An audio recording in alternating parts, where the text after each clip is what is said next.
Hi welcome to Lash class. BA English third semester ഡ്രാമയിലെ home എന്ന ചാപ്റ്ററാണ് നമ്മൾ നോക്കുന്നത്. ഇറാനിയൻ റൈറ്റർ നഗ്മെ സമീനി എഴുതിയിട്ടുള്ളൊരു പ്ലേ ആണ്. ഈ പ്ലേയുടെ ടൈറ്റിൽ സൂചിപ്പിക്കുന്ന പോലെ തന്നെ ഒരു വീട് എപ്പോഴാണ് ഒരു കുടുംബമാകുന്നത് എന്നൊരു തീമാണ് പ്രധാനമായിട്ടും നമ്മളിതിൽ കാണുന്നത്. അതുകൂടാതെ തന്നെ മെമ്മറി, റിഗ്രറ്റ്, നാഷണൽ പൊളിറ്റിക്സ്, അതിൻ്റെയൊക്കെ ഇൻഫ്ലുവൻസ് തുടങ്ങിയിട്ടുള്ള തീമുകളും ഇതിൽ കടന്നു വരുന്നതായിട്ട് നമ്മൾ കാണുന്നുണ്ട്. നമ്മളിവിടെ ഈ പ്ലേയുടെ ഒരു സമ്മറിയും ഇതിലെ മേജർ തീംസിൻ്റെയും ഡ്രാമാറ്റിക് ഡിവൈസസിൻ്റെയും ഒരു അനാലിസിസും എക്സ്പ്ലനേഷനുമാണ് പ്രൊവൈഡ് ചെയ്യുന്നത്. ഈ ചാപ്റ്ററിലെ ക്വസ്റ്റ്യൻ ആൻസേഴ്സിൻ്റെ വീഡിയോ സെപ്പറേറ്റ് ആയിട്ട് നമ്മൾ ചെയ്യുന്നുണ്ട്. അത് പ്ലേലിസ്റ്റിൽ അവൈലബിൾ ആയിരിക്കും.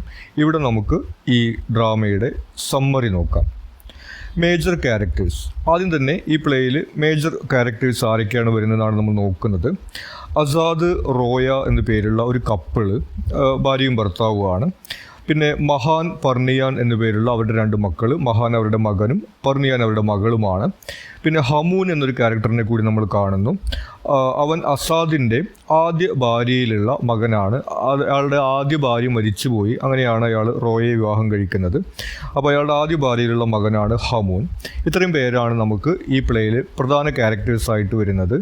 പിന്നെ നമുക്ക് ഒരു സ്ത്രീയും അതുപോലെ തന്നെ ഒരു TV വരുന്ന ഒരു പുരുഷനും, പിന്നെ നമുക്ക് പർണിയാൻ്റെ ബോയ് ഫ്രണ്ടിനെ കുറിച്ചും മഹാൻ്റെ ഗേൾ ഫ്രണ്ടിനെ കുറിച്ചിട്ടൊക്കെയുള്ള പരാമർശങ്ങൾ വരുന്നുണ്ട്. പക്ഷെ അവരൊന്നും കാര്യമായിട്ട് പ്ലേക്കകത്ത് കടന്നു വരുന്നില്ല. ഈ 5 പേരാണ് നമുക്ക് ഈ പ്ലേയിൽ പ്രധാന ക്യാരക്ടേഴ്സായിട്ട് വരുന്നത്. Opening scene. The play begins with Asad, Roya, Mahan and Parnian calling out desperately for Hamoon around a miniature model of a house. അപ്പോൾ പ്ലേ തുടങ്ങുന്ന സമയത്ത് നമ്മൾ കാണുന്നത് അസാദ്, റോയ, ആ വൈഫും ഹസ്ബൻഡും, അതുപോലെ തന്നെ അവരുടെ 2 മക്കളായിട്ടുള്ള മഹാനും പർണിയാനും ഒരു മിനിയേച്ചർ ഹൗസ്, ഒരു വീടിൻ്റെ ചെറിയൊരു മോഡൽ സ്റ്റേജിൽ ഉണ്ടാക്കി വെച്ചിട്ടുണ്ട്. അതിൻ്റെ ചുറ്റും നിന്നുകൊണ്ട് അവർ ഹമൂനെ വിളിച്ചുകൊണ്ടിരിക്കുകയാണ്. ഹമൂനെ എവിടെ എന്നുള്ള രീതിയിൽ ഇങ്ങനെ വിളിച്ചുകൊണ്ടിരിക്കുകയാണ്. Hamoon sits apart in a circle of light unseen by them. അപ്പോൾ ഹമൂൻ ഈ സമയത്ത് സ്റ്റേജിൽ ഒരു വശത്ത് ഇരിക്കുന്നുണ്ട്. ഹമൂനെ ഹൈലൈറ്റ് ചെയ്ത് കാണിക്കുന്ന ഒരു ലൈം ലൈറ്റൊക്കെ നമ്മൾ കാണുന്നുണ്ട്. അതായത് ഹമൂൻ ആ വീടിനകത്ത് ഇരിക്കുന്നതാണ് സ്റ്റേജിൽ ഇങ്ങനെ അവതരിപ്പിച്ചിട്ടുള്ളത്. അപ്പോൾ അവർക്ക് കാണാൻ വേണ്ടി കഴിയില്ല, നമ്മൾ ഓഡിയൻസിന് കാണാൻ വേണ്ടി പറ്റും. ഹമൂൻ വീടിനകത്താണ് ഇരിക്കുന്നത്. ഇവരിങ്ങനെ വീടിന് ചുറ്റും നിന്നുകൊണ്ട് ഹമൂൻ ഇങ്ങനെ അന്വേഷിച്ചുകൊണ്ടിരിക്കുകയാണ്. They recall where they last saw or heard of him. അങ്ങനെ ഇവർ ഹമൂനെ ഇങ്ങനെ അന്വേഷിക്കുന്ന സമയത്ത് ഹമൂനെ അവർ എവിടെ വെച്ചിട്ടാണ് ലാസ്റ്റ് കണ്ടത്, എവിടെ വെച്ചിട്ടാണ് അവൻ്റെ സൗണ്ട് കേട്ടത് എന്ന രീതിയിലൊക്കെ ഇങ്ങനെ പറയുന്നു. ഓരോരുത്തർ പറയുന്നു, ഞാൻ ബെഡ്റൂമിൻ്റെ അവിടെ വെച്ചിട്ട്, അല്ലെങ്കിൽ കിച്ചണിൻ്റെ അവിടെ വെച്ചിട്ട്, അല്ലെങ്കിൽ ബാത്റൂമിൻ്റെ അവിടെ വെച്ചിട്ട് അവൻ പോകുന്നത് കണ്ടു, അല്ലെങ്കിൽ അവൻ്റെ ശബ്ദം കേട്ടു എന്നുള്ള രീതിയിലേക്ക് ഇങ്ങനെ ഓരോരുത്തർ പറയുന്നു. അപ്പോൾ അവനെ എങ്ങോട്ടാണ് പോയിണ്ടായിരിക്കുക, എവിടെയാണ് ഉണ്ടായിരിക്കുക എന്ന രീതിയിൽ അവരിങ്ങനെ ഡിസ്കസ് ചെയ്തുകൊണ്ടിരിക്കുകയാണ്. Hamoon reflects in an aside that they will not find him. അപ്പോൾ ഹമൂൻ അവിടെ ഇരുന്നു കൊണ്ട് ഒരു അസൈഡിൽ സംസാരിക്കുകയാണ്. അസൈഡ് എന്ന് പറയുന്നത് ഓഡിയൻസിന് അവൻ പറയുന്നത് കേൾക്കാൻ വേണ്ടി പറ്റും, എന്നാൽ അവിടെയുള്ള മറ്റ് ക്യാരക്ടേഴ്സിന് അവൻ പറയുന്നത് കേൾക്കാൻ പറ്റില്ല. കാരണം സ്വാഭാവികമായിട്ടും അവൻ വീടിനകത്താണുള്ളത്. അപ്പോൾ അങ്ങനെ ഹമൂൻ പറയുന്നു, ഇവരെത്ര തന്നെ അന്വേഷിച്ചാലും എന്നെ കണ്ടുപിടിക്കാൻ പോകുന്നില്ല എന്ന കാര്യം പറയുന്നു. He also observes that they haven't acknowledged that the house is shrinking. അതുകൂടാതെ അവൻ പറയുന്ന കാര്യം, ഈ വീട് ഇങ്ങനെ ചെറുതായി പോയ കാര്യം ഇവരാരും ശ്രദ്ധിക്കുന്നില്ല. എന്തായാലും കുറച്ച് കഴിയുമ്പോഴെങ്കിലും അവർ ആ യാഥാർത്ഥ്യം ഉൾക്കൊണ്ടുകൊള്ളും എന്നൊക്കെ ഹമൂൻ ഇങ്ങനെ പറയുന്നുണ്ട്. അപ്പോൾ നമ്മൾ ഈ ഓപ്പണിംഗ് സീനിൽ കാണുന്നത് ഒരു വീടിൻ്റെ ചെറിയൊരു മോഡൽ ഉണ്ടാക്കി വെച്ചിരിക്കുന്നു. അപ്പോൾ അത് ഒരു മോഡൽ എന്നുള്ള രീതിയിലല്ല, ആ വീട് ശരിക്കും ചെറുതായി പോയി എന്ന രീതിയിലാണ് പ്ലേക്കകത്ത് അവതരിപ്പിക്കുന്നത്. അത് നമുക്ക് കാണാൻ ഒരു സിംബോളിസമാണ്. വീടിനകത്തുള്ള ആളുകൾ തമ്മിൽ ഒരു ബന്ധമില്ലാതെ ആവുന്ന സമയത്ത് കുടുംബം ചെറുതായി പോകുന്നു എന്നുള്ളതിൻ്റെ ഒരു സിമ്പലായിട്ടാണ് ആ വീട് ഇങ്ങനെ ചെറുതായി പോകുന്നതായിട്ട് അവതരിപ്പിച്ചിട്ടുള്ളത്. അപ്പോൾ ഇവിടെ ഈ 4 പേരും ഈ ചെറുതായി പോയ വീടിന് ചുറ്റും നിന്നുകൊണ്ട് ഹമൂനെ ഇങ്ങനെ അന്വേഷിക്കുകയാണ്. ഹമൂനെ അവർ അവിടെ വെച്ച് കണ്ടു, ഇവിടെ വെച്ച് കേട്ടു എന്നുള്ള രീതിയിലൊക്കെ കാര്യങ്ങൾ പറയുന്നു. ഇനി തുടർന്ന് വരുന്ന സീനുകളിൽ അവർ ഈ പറഞ്ഞതുപോലെ ഹമൂനെ ഈ കിച്ചണിലും ബെഡ്റൂമിലും അതുപോലെ തന്നെ ബാത്റൂമിൻ്റെ അവിടേക്ക് വെച്ച് കണ്ടു, കേട്ടു എന്ന് പറയുന്ന കാര്യങ്ങളുടെ ഒരു വിഷ്വലൈസേഷനാണ് നമ്മൾ കാണുന്നത്. Room 1, the bedroom. ആദ്യം നമ്മൾ ബെഡ്റൂമാണ് കാണുന്നത്. Azad is preparing to abandon his home. അവിടെ അസാദ് വീട് വിട്ടു പോകാൻ വേണ്ടി തയ്യാറെടുക്കുന്നതാണ് നമ്മൾ കാണുന്നത്. He throws some valuable documents out of the window, then packs his pillow and the bedside cloak into a suitcase. അപ്പോൾ അസാദ് ഈ ജനലരികിൽ വന്നിട്ട് കുറച്ച് വാല്യുബിൾ ഡോക്യുമെൻറ്റ്സ് ഒക്കെ ഇങ്ങനെ പുറത്തേക്ക് എറിയുന്നതാണ് നമ്മൾ കാണുന്നത്. അതായത് അയാളുടെ കുറച്ച് സർട്ടിഫിക്കറ്റുകൾ അല്ലെങ്കിൽ ഈ ടൈറ്റിൽ ഡീഡ് എന്നൊക്കെ പറയുന്ന ആധാരം എന്നൊക്കെ പറയുന്ന പോലത്തെ അങ്ങനത്തെ കുറച്ച് വിലപിടിപ്പുള്ള പേപ്പറുകൾ അയാളിങ്ങനെ ജനലിന് പുറത്തേക്ക് ഇങ്ങനെ വലിച്ചെറിയുകയാണ്. ആളെല്ലാം ഉപേക്ഷിച്ച് പോവുകയാണെന്നുള്ള രീതിയിലാണ് അവിടെ നിൽക്കുന്നത്. അതിനുശേഷം അയാളുടെ ഒരു സൂട്ട് കേസിനകത്ത് അയാളൊരു പില്ലോ, അയാളുടെ തലയിണയും അതുപോലെ തന്നെ ഇയാളുടെ ബെഡ് സൈഡിൻ്റെ അവിടെ ഇരിക്കുന്ന ഒരു ക്ലോക്കുമാണ് എടുത്തു വയ്ക്കുന്നത്. അപ്പോൾ ഇങ്ങനെ വേറെ സ്ഥലത്ത് പോയിട്ട് താമസിക്കാനുള്ള രീതിയിൽ കാര്യമായിട്ടൊന്നും എടുക്കുന്നൊന്നുമില്ല. ആൾ ഒരു പില്ലോയും ഒരു ക്ലോക്കും മാത്രം എടുത്തുകൊണ്ട് അയാൾ പോകാൻ നിൽക്കുന്നതാണ് നമ്മൾ കാണുന്നത്. Just as he is about to leave, the sound of pebbles striking the window interrupts him.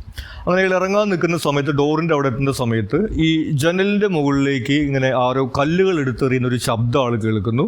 അങ്ങനെ അയാൾ അവിടെ നിൽക്കുന്നു. Startled he opens it and looks outside. ഇപ്പോൾ സ്വാഭാവികമായിട്ടും ആൾ ജനൽ തുറന്നിട്ട് പുറത്ത് ആരാണ് ഇത് ചെയ്യുന്നത് എന്നുള്ള രീതിയിൽ നോക്കുന്നു. A woman's voice greets him asking for his help to climb up. അപ്പോൾ ഒരു സ്ത്രീയുടെ ശബ്ദമാണ് കേൾക്കുന്നത്. ആ ജനലിന് മുകളിലേക്ക് കയറി വരാൻ വേണ്ടി സഹായിക്കണം എന്ന് പറഞ്ഞുകൊണ്ട് ഒരു സ്ത്രീ ഇങ്ങനെ സംസാരിക്കുന്ന അയാൾ കേൾക്കുന്നു. നമ്മൾ ആ സ്ത്രീയെ കാണുന്നില്ല, ശബ്ദം മാത്രമാണ് കേൾക്കുന്നുള്ളൂ. They argue for a while over her identity and purpose. പിന്നെ കുറച്ച് സമയം അവർ തമ്മിലുള്ള ഒരു സംഭാഷണങ്ങൾ നടക്കുന്നുണ്ട്. ഇനി ആരാണ്, എന്തിനാണ് ഇവിടെ വന്നത് എന്ന രീതിയിലൊക്കെ അസാദ് ഇങ്ങനെ ചോദിക്കുന്നു. അപ്പോൾ ഇവൾ പറയുന്നത് എനിക്ക് ഇങ്ങോട്ട് കയറി വരാൻ വേണ്ടി സഹായിക്കണം എന്ന് പറയുന്നു. അപ്പോൾ അസാദ് എന്തിനാണ് അങ്ങനെ ഇപ്പോൾ ഞാൻ ചെയ്യേണ്ടത്, നിങ്ങളിതിൽ അപകടത്തിലാണോ, ഞാൻ പോലീസിനെ വിളിക്കണോ, അങ്ങനെയൊക്കെ ചോദിക്കുന്നു.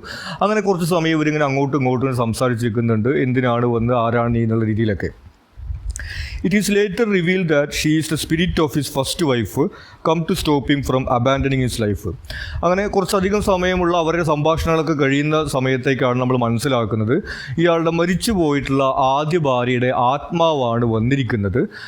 ഇയാൾ ഇങ്ങനെ എല്ലാം ഉപേക്ഷിച്ച് പോവുകയാണ് എന്ന് മനസ്സിലാക്കിക്കൊണ്ട് അത് തടയുന്നതിന് വേണ്ടിയിട്ടാണ് അവൾ അവിടെ വന്നിട്ടുള്ളത്. Azad confides that he feels invisible and ignored in the house. പിന്നെ അയാൾ വീട് വിട്ട് പോകാനുള്ള കാരണങ്ങളെ കുറിച്ചിട്ടൊക്കെയാണ് സംസാരിക്കുന്നത്. അതിൽ അയാൾ പറയുന്നത് അയാൾ വീട്ടിൽ ഒറ്റപ്പെട്ടു പോയിരിക്കുന്നു, അയാൾ ഇഗ്നോർ ചെയ്യുകയാണ്, അയാളെ ആർക്കും വേണ്ട എന്ന രീതിയിലൊക്കെയുള്ള ഫീലാണ് അയാൾക്കുള്ളതെന്ന് പറയുന്നു. He illustrates this by recounting an incident. അപ്പോൾ ഈ ഒരു ഫീലിംഗ് അയാൾക്ക് ഉണ്ടായിട്ടുള്ള ഒരു സന്ദർഭം അയാളിങ്ങനെ ഓർത്തെടുക്കുന്നുണ്ട്. One evening his daughter screamed at the sight of a cockroach. ഒരു ദിവസം വൈകുന്നേരം അയാളുടെ മകൾ പറഞ്ഞിയാൻ ഒരു കോക്രോച്ചിനെ കണ്ടിട്ട് നിലവിളിക്കുന്ന ഒരു സംഭവം ഉണ്ടായി. He waited eagerly with a slipper in hand, expecting her to call on him as she used to. അപ്പോൾ അയാൾ ഒരു ചെരുപ്പ് ഇങ്ങനെ കയ്യിൽ പിടിച്ച് നിൽക്കുകയാണ് ആ കോക്രോച്ചിനെ കൊല്ലാൻ വേണ്ടിയിട്ട്. സാധാരണഗതിക്ക് ഇയാളുടെ മകൾ ഇങ്ങനെ കോക്രോച്ചിനെ കാണുന്ന സമയത്ത് ഇയാളെയാണ് വിളിക്കാറുള്ളത്. അപ്പോൾ ഇയാൾ പോയിട്ട് അതിനെ കൊല്ലും. അപ്പോൾ ആ രീതിയിൽ മകളിപ്പോൾ വിളിക്കും എന്നുള്ള രീതിയിൽ അയാൾ ഇങ്ങനെ ചെരുപ്പ് കയ്യിൽ പിടിച്ച് നിൽക്കുകയാണ്. Instead, she turned to her siblings and when they refused to help her, she killed it herself. പക്ഷേ മകൾ അയാളെ വിളിക്കുന്നില്ല, പകരം അവളുടെ ബ്രദേഴ്സിനെയാണ് വിളിക്കുന്നത്. ബ്രദേഴ്സ് ആണെങ്കിൽ അവിടെ വന്ന് നോക്കുന്നില്ല, സഹായിക്കാൻ തയ്യാറാവുന്നില്ല. അപ്പോൾ ബ്രദേഴ്സ് വരുന്നില്ല എന്ന് കാണുമ്പോൾ പറഞ്ഞിയാൻ ആ കോക്രോച്ചിനെ സ്വയം കൊല്ലുകയാണ് ചെയ്യുന്നത്. അപ്പോൾ ഇയാൾ ഇവിടെ ഈ ചെരുപ്പ് പിടിച്ച് നിൽക്കുകയാണ്. സാധാരണഗതിക്ക് മകൾ അയാളെയാണ് വിളിക്കാറുള്ളത്, തന്നെ ഇപ്പോൾ വിളിക്കുന്ന രീതിയിൽ. പക്ഷെ മകൾ അയാളെ വിളിക്കാതെ ആ കോക്രോച്ചിനെ ഒറ്റയ്ക്ക് കൊന്നു. In that moment, Asad realized he had become invisible in his own home. അപ്പോൾ ഈ ഒരു സമയത്ത് ഇതിപ്പോൾ ഇത്ര വലിയ കാര്യമാണോ നമുക്ക് തോന്നും. പക്ഷേ അയാൾക്ക് താൻ ഈ വീട്ടിൽ ഇൻവിസിബിൾ ആണ്, തന്നെ ആരും മൈൻഡ് ചെയ്യുന്നില്ല. അവൾ ബ്രദേഴ്സിനെ വിളിച്ചു, എന്തുകൊണ്ട് എന്നെ വിളിച്ചില്ല എന്ന രീതിയിലാണ് ആൾ ചിന്തിക്കുന്നത്, എന്നെയാണ് വിളിക്കാറുള്ളത്. അപ്പോൾ ആ കോക്രോച്ചിനെ അവൾ അവിടെ കൊന്ന സമയത്ത് ഞാൻ കൂടിയാണ് മരിച്ചു പോയതെന്ന രീതിയിലൊക്കെ അയാളിങ്ങനെ പറയുന്നു. As for his wife, he says she is perpetually preoccupied with scrubbing a grease stain on the kitchen stove. പിന്നെ അയാളുടെ വൈഫിനെ കുറിച്ചിട്ട് ഇങ്ങനെ സംസാരിക്കുന്നു. അപ്പോൾ പറയുന്നത് വൈഫ് എപ്പോഴും കിച്ചണിലുള്ള സ്റ്റൗവിൻ്റെ മുകളിൽ ഒരു കറയുണ്ട്, ആ കറ ഇങ്ങനെ തുടച്ചുകൊണ്ടിരിക്കലാണ് എപ്പോഴും അവളുടെ പണി എന്നാണ് ഇയാൾ പറയുന്നത്. He admits that he is jealous of the stain as Roya spends more time attending to it than to him. അയാൾക്ക് ആ കറയോട് അസൂയ വരെ തോന്നിപ്പോവുകയാണ് ആൾ പറയുന്നു. കാരണം ആളുടെ വൈഫ് അയാളുടെ കൂടെ സമയം ചെലവഴിക്കുന്നതിനേക്കാൾ കൂടുതൽ ആ കറ തുടച്ചുകൊണ്ടിരിക്കുകയാണ് ചെയ്യുന്നത് എന്ന് ആൾ പറയുന്നു. അപ്പോൾ ഇത്തരത്തിൽ അസാദ് പറയുന്നത് അസാദിനെ ആ വീട്ടിൽ ആരും മൈൻഡ് ചെയ്യുന്നില്ല, അയാളിങ്ങനെ ഒറ്റപ്പെട്ടിരിക്കുകയാണെന്നുള്ളൊരു ഫീലിംഗ് ഒക്കെയാണ് ആൾ പറയുന്നത്. He describes his life as one of dull repetition, with years spent working on paying bills. പിന്നെ അയാളുടെ ജീവിതത്തെക്കുറിച്ച് അയാൾ പൊതുവിൽ പറയുന്നത് താനൊരു അർത്ഥവുമില്ലാതെ ഇങ്ങനെ ജീവിച്ചുകൊണ്ടിരിക്കുകയാണ്, എന്നും ഇങ്ങനെ റിപ്പീറ്റ് ചെയ്തുകൊണ്ടിരിക്കുന്നു. രാവിലെ ജോലിക്ക് പോകുന്നു, വരുന്നു, വീണ്ടും രാവിലെ ജോലിക്ക് പോകുന്നു, വരുന്നു. ഇങ്ങനെയുള്ളൊരു റിപ്പീറ്റീഷനാണ് തൻ്റെ ജീവിതത്തിൽ. ഈ ബിൽസ് പേ ചെയ്തതിന് വേണ്ടി, വീട്ടിലത്തെ ചിലവുകൾ, അതുപോലെ തന്നെ പ്രധാനമായിട്ടും ഈ വീടിൻ്റെ ലോൺ ഉണ്ടായിരുന്നു, മോർഗേജ് ഉണ്ടായിരുന്നു. കഴിഞ്ഞ 34 വർഷമായിട്ട് ഈ വീടിൻ്റെ ലോൺ അടച്ചുകൊണ്ടിരിക്കുകയാണ്. അതിന് വേണ്ടിയിട്ട് ഇങ്ങനെ വെറുതെ ജോലിക്ക് പോവുക വരിക എന്നുള്ള രീതിയിലുള്ള ഒരു ഡള്ളായിട്ടുള്ളൊരു ലൈഫാണ് തനിക്ക് ഉണ്ടായിരുന്നത് എന്നാൾ പറയുന്നു. Now that the house mortgage is finally paid off, he feels there is nothing left to live for. ഇന്ന് അയാൾ ആ വീടിൻ്റെ ലോണിൻ്റെ അവസാനത്തെ അടവ് അടച്ചു തീർത്തിരിക്കുന്നു. 34 വർഷമായിട്ട് അടച്ചുകൊണ്ടിരിക്കുകയാണ്. അപ്പോൾ ഈ ലോണിൻ്റെ അവസാനത്തെ അടവും അടച്ചു തീർത്തോടു കൂടിയിട്ട് ഇനി തൻ്റെ ജീവിതത്തിൽ ഒരു ലക്ഷ്യവുമില്ല, താൻ എന്തിനാണ് ഇനി ജീവിക്കുന്നത് എന്ന രീതിയിലൊക്കെയുള്ള ഒരു ഫീലാണ് അയാൾക്കുള്ളതെന്ന് പറയുന്നു. He also speaks of a secret second life that he inhabits in his dreams. A life with another woman in a house with a shaded garden filled with greenery and a pottery he made himself. പിന്നെ അയാളുടെ ഒരു ആശ്വാസം എന്ന് പറയുന്നത് അയാളുടെ ഒരു ഇമാജിനേഷനാണ്. അയാളുടെ സങ്കല്പത്തിൽ അയാൾക്ക് വേറൊരു ജീവിതമുണ്ട്, വേറൊരു സ്ത്രീയുടെ കൂടെ, അതായത് അയാളുടെ മരിച്ചു പോയിട്ടുള്ള ആദ്യ വൈഫിൻ്റെ കൂടെ വേറൊരു വീട്ടിൽ പിന്നെ ഗാർഡനിങ്ങും അതുപോലെ തന്നെ പോട്ടറിയും, ഈ കളിമണ്ണ് കൊണ്ട് ഓരോ പാത്രങ്ങളോ അല്ലെങ്കിൽ ശില്പങ്ങളൊക്കെ ഉണ്ടാക്കുന്ന തരത്തിലുള്ള അങ്ങനത്തെ ഒരു ശീലം അയാൾക്ക് പണ്ടുണ്ടായിരുന്നു. ഇപ്പോൾ ഈ ജോലിയും തിരക്കൊക്കെ ആയപ്പോൾ ഉപേക്ഷിച്ച് പോയതാണ്. അപ്പോൾ അതൊക്കെ തുടർന്നുകൊണ്ടിരിക്കുന്ന ആ വേറൊരു സ്ത്രീയുടെ കൂടെയുള്ള അങ്ങനെ ഒരു ജീവിതം തൻ്റെ ഒരു ഇമാജിനേഷനിലുണ്ട്. അത് മാത്രമാണ് തൻ്റെ ഒരു ആശ്വാസം എന്നൊക്കെ അയാൾ ഇങ്ങനെ പറയുന്നു. The woman then enters the room. She bears a scar from a bullet wound on her temple. ഇനി ഇവിടെ സംസാരം ഇങ്ങനെ കുറേ കഴിയുന്ന സമയത്തേക്ക് ആ സ്ത്രീ ആ റൂമിലേക്ക് കടന്നു വരുന്നു. കടന്നു വരാൻ കഴിയുന്നതിൻ്റെ കാരണമായിട്ട് പറയുന്നത് ആ വീട് ചെറുതായിക്കൊണ്ടിരിക്കുകയാണ്. ഇത്ര നേരം അങ്ങോട്ട് വരാൻ നോക്കിയ സമയത്ത് സാധിച്ചിരുന്നില്ല.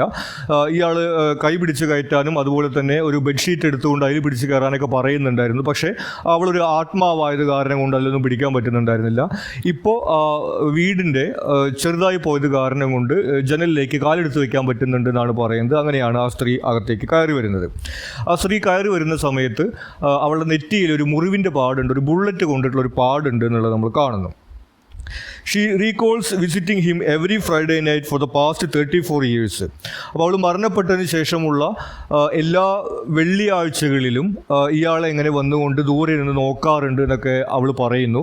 ഇന്നിപ്പോൾ അടുത്തേക്ക് വരാനുള്ള കാരണം ഇയാളെല്ലാം ഉപേക്ഷിച്ച് പോവുകയാണ്, അതുകൊണ്ടാണ് അയാൾ ഇന്ന് വന്നത് എന്നുള്ളതൊക്കെ പറയുന്നു. As their conversation unfolds, the two gradually drift into sleep. അങ്ങനെ അവർ രണ്ടുപേരും ഇങ്ങനെ സംസാരിച്ച് ഇങ്ങനെ ഉറങ്ങിപ്പോകുന്നതായിട്ടാണ് നമ്മൾ കാണുന്നത്. ഹമൂൻ enters limping with a box in his hands. അപ്പോൾ ഇവർ ഉറങ്ങിക്കിടക്കുന്ന സമയത്തേക്ക് ഹമൂൻ അങ്ങോട്ട് വരുന്നു. അവൻ മുടന്തിക്കൊണ്ടാണ് വരുന്നത്, ശരിക്കും നടക്കാനൊന്നും പറ്റുന്നില്ല. അവൻ്റെ കയ്യിൽ ഒരു ബോക്സും ഉണ്ട് നമ്മൾ കാണുന്നു. He arranges Asad's pillow and covers the woman with a sheet as though she were dead. അപ്പോൾ അസാദ് ഇങ്ങനെ ഉറങ്ങിക്കിടക്കുന്നു, ആളുടെ പില്ലോ ഒക്കെ ഇങ്ങനെ ശരിക്കും വെച്ച് കൊടുക്കുന്നു. അതിനുശേഷം ആ സ്ത്രീയെ അവൻ പുതപ്പിക്കുകയാണ്. മരിച്ചു കിടക്കുന്ന ഒരാളെ പുതപ്പിക്കുന്ന പോലെയാണ് ഹമൂൻ ആ സ്ത്രീയെ പുതപ്പിക്കുന്നത്. Turning to the tape recorder, he recounts the story of his mother's death on the night of his birth. ഇനി അവൻ്റെ കയ്യിൽ ഒരു ടേപ്പ് റെക്കോർഡർ ഉണ്ട്. അവൻ അതിനകത്ത് തന്നെ റെക്കോർഡ് ചെയ്യുകയാണ്. അവൻ്റെ അമ്മ മരണപ്പെട്ട സംഭവത്തെക്കുറിച്ചിട്ടാണ് പറയുന്നത്. നമ്മൾ നേരത്തെ പറഞ്ഞു അസാദിൻ്റെ ആദ്യ വൈഫ് മരണപ്പെട്ടിരുന്നു എന്നുള്ളത്. അവൻ ജനിച്ച ദിവസം തന്നെയാണ് അവൻ്റെ അമ്മ മരണപ്പെട്ടത് എന്ന രീതിയിലാണ് അവൻ പറയുന്നത്. She was killed by a stray bullet amid the chaos of the pre revolution years. അപ്പോൾ അവൻ്റെ അമ്മ മരണപ്പെടുന്നത് ഒരു ബുള്ളറ്റ് കൊണ്ടിട്ടാണ്. അതായത് തെരുവ് യുദ്ധമൊക്കെ നടക്കുന്ന, റെവല്യൂഷനൊക്കെ നടക്കുന്ന ആ ഒരു സമയത്താണ് ഈ സംഭവം നടക്കുന്നത്.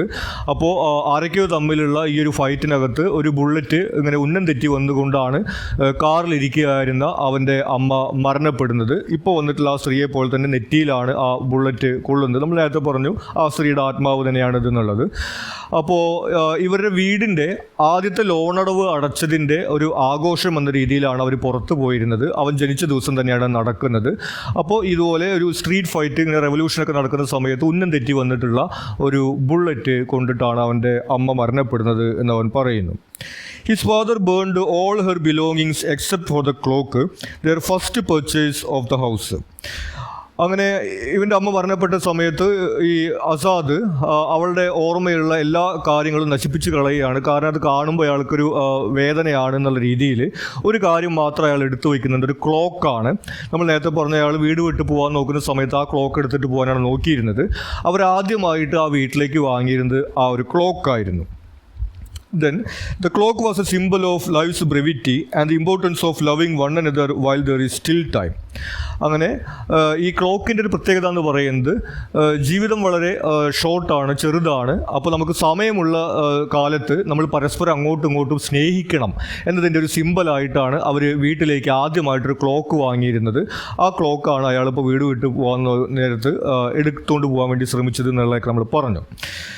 The scene ends with the sound of walls collapsing. അതിനുശേഷം ഹമൂൻ കുറച്ച് നേരം കൂടി സംസാരിക്കുന്നുണ്ട്. അവൻ്റെ ഒരു ജീവിതത്തെക്കുറിച്ചിട്ട്, അവൻ്റെ ജീവിതത്തിൽ അവൻ പരാജയപ്പെട്ടു പോയി, അവൻ്റെ തെറ്റുകൊണ്ടല്ല അവൻ പരാജയപ്പെട്ടത് എന്നുള്ള കാര്യമൊക്കെ പറയുന്നുണ്ട്. അതിൻ്റെ എക്സ്പ്ലനേഷനൊക്കെ വരുന്ന സീനുകളിൽ അവൻ കൂടുതലായിട്ട് പറയും. നമുക്ക് ആ സമയത്ത് ഡിസ്കസ് ചെയ്യാം.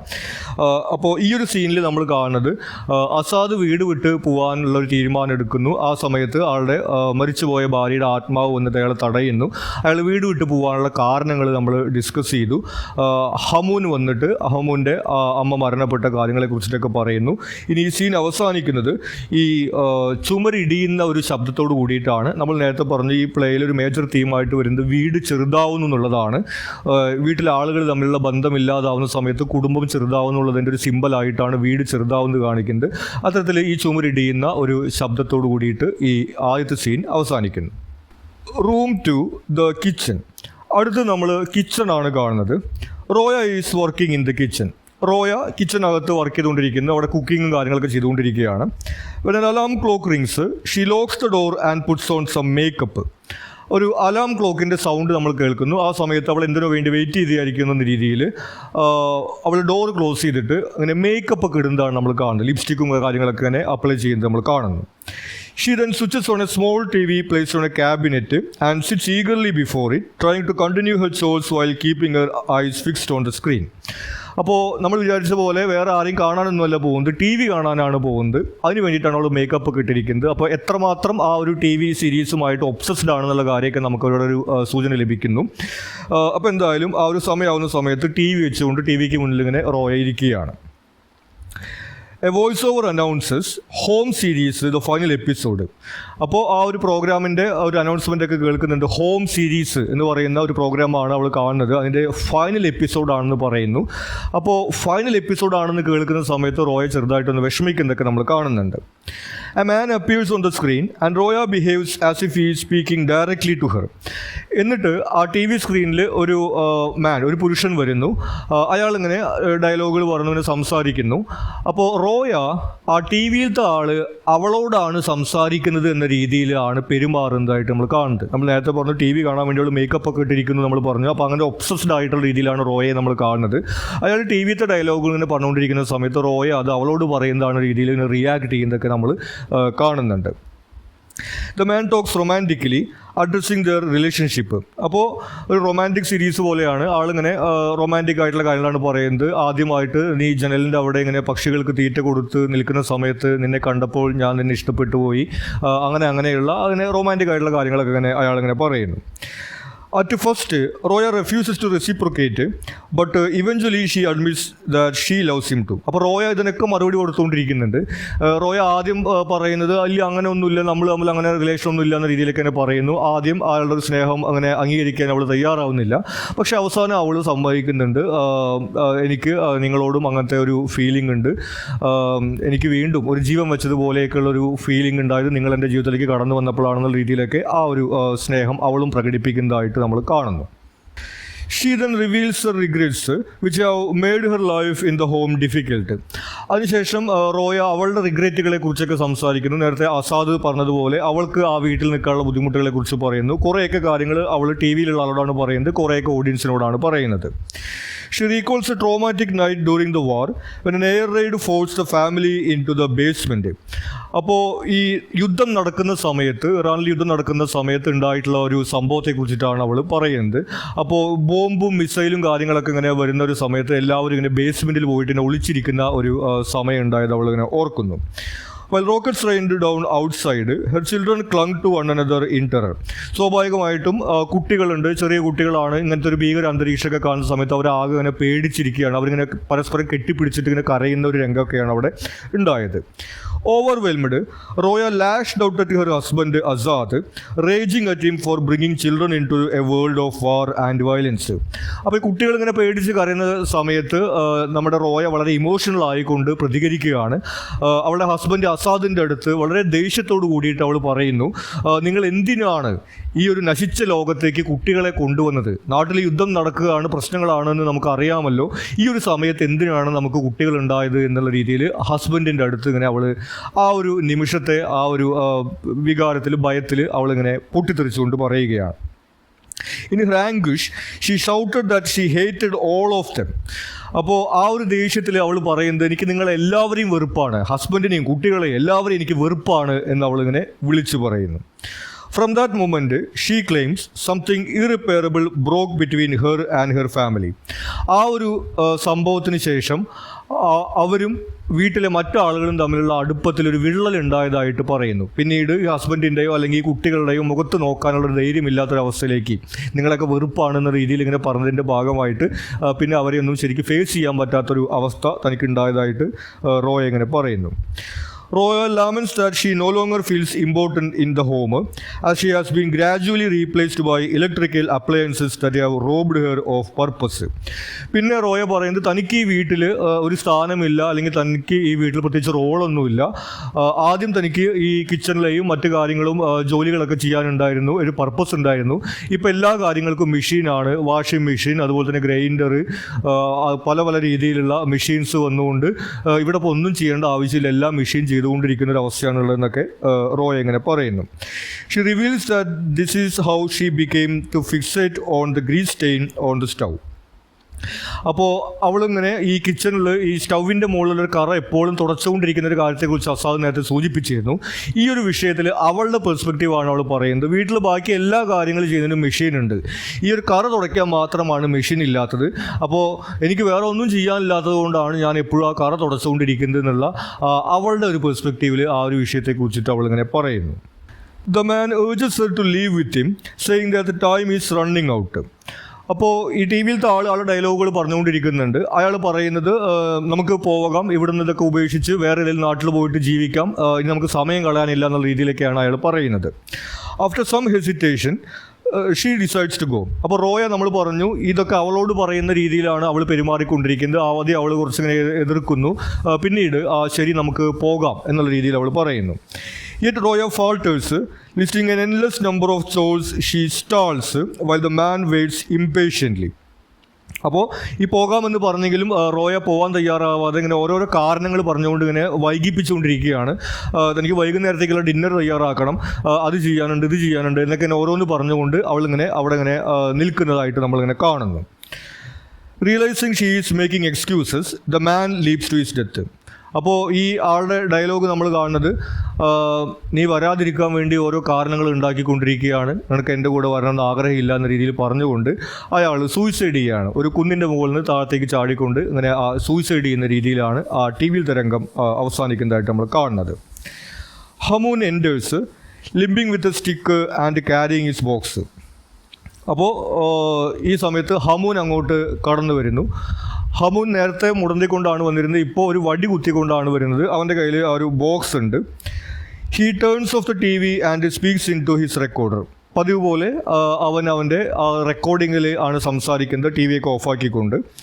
He claims that Roya will never leave because she is consumed by guilt over the past.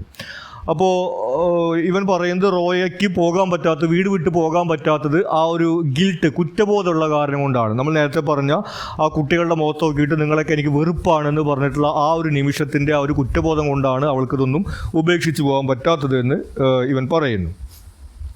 He then reveals his own childhood trauma. പിന്നീട് അവൻ്റെ ഒരു ട്രോമയെ കുറിച്ചിട്ട് ചെറുതായിട്ട് പറയുന്നുണ്ട്. അതിൽ നേരത്തെ പറഞ്ഞിട്ടുള്ള ആ ഒരു സന്ദർഭം, ആ യുദ്ധത്തിൻ്റെ സമയത്തുണ്ടായിട്ടുള്ള സന്ദർഭത്തെക്കുറിച്ച് പറയുന്നുണ്ട്. പിന്നെ ഒന്ന് പറയുന്നത് ഇവൻ്റെ ബോക്സിലുള്ളത് ഒരു ലെഗോ ബോക്സാണ്. നമ്മൾ ചെറിയ കട്ടകൾ കൊണ്ട് ഇങ്ങനെ രൂപങ്ങളൊക്കെ ഉണ്ടാക്കുന്ന ആ ഒരു സംഭവമാണ് അവൻ്റെ ബോക്സിലുള്ളത്. അതിനകത്ത് ഒരു വീടിൻ്റെ രൂപമാണ് ഉണ്ടാക്കിയിട്ടുള്ളത്. അപ്പോൾ അവൻ്റെ ഒരു എക്സ്പീരിയൻസ് അവൻ പറയുന്നത് ചെറുപ്പത്തിൽ ഈ കട്ടകൾ കൊണ്ടുവന്ന സമയത്ത് അവനത് കളിക്കാൻ ഭയങ്കര ഇഷ്ടമായിരുന്നു. പക്ഷേ അച്ഛനും അമ്മയും അതുകൊണ്ടൊരു വീടിൻ്റെ രൂപം ഉണ്ടാക്കിയിട്ട് അത് ഷോക്കേസിൽ കൊണ്ടുപോയി വെച്ചു. അതിനുശേഷം അവനത് കളിക്കാൻ കിട്ടാതെയായി. അങ്ങനെയൊക്കെയുള്ള അവൻ്റെ കുട്ടിക്കാലത്ത് ഒരു വിഷമമൊക്കെ പറയുന്നുണ്ട്. ഇപ്പോഴാണ് എന്നിട്ട് അവൻ ആ ബോക്സുകൾ തിരിച്ചു കിട്ടുന്നത്.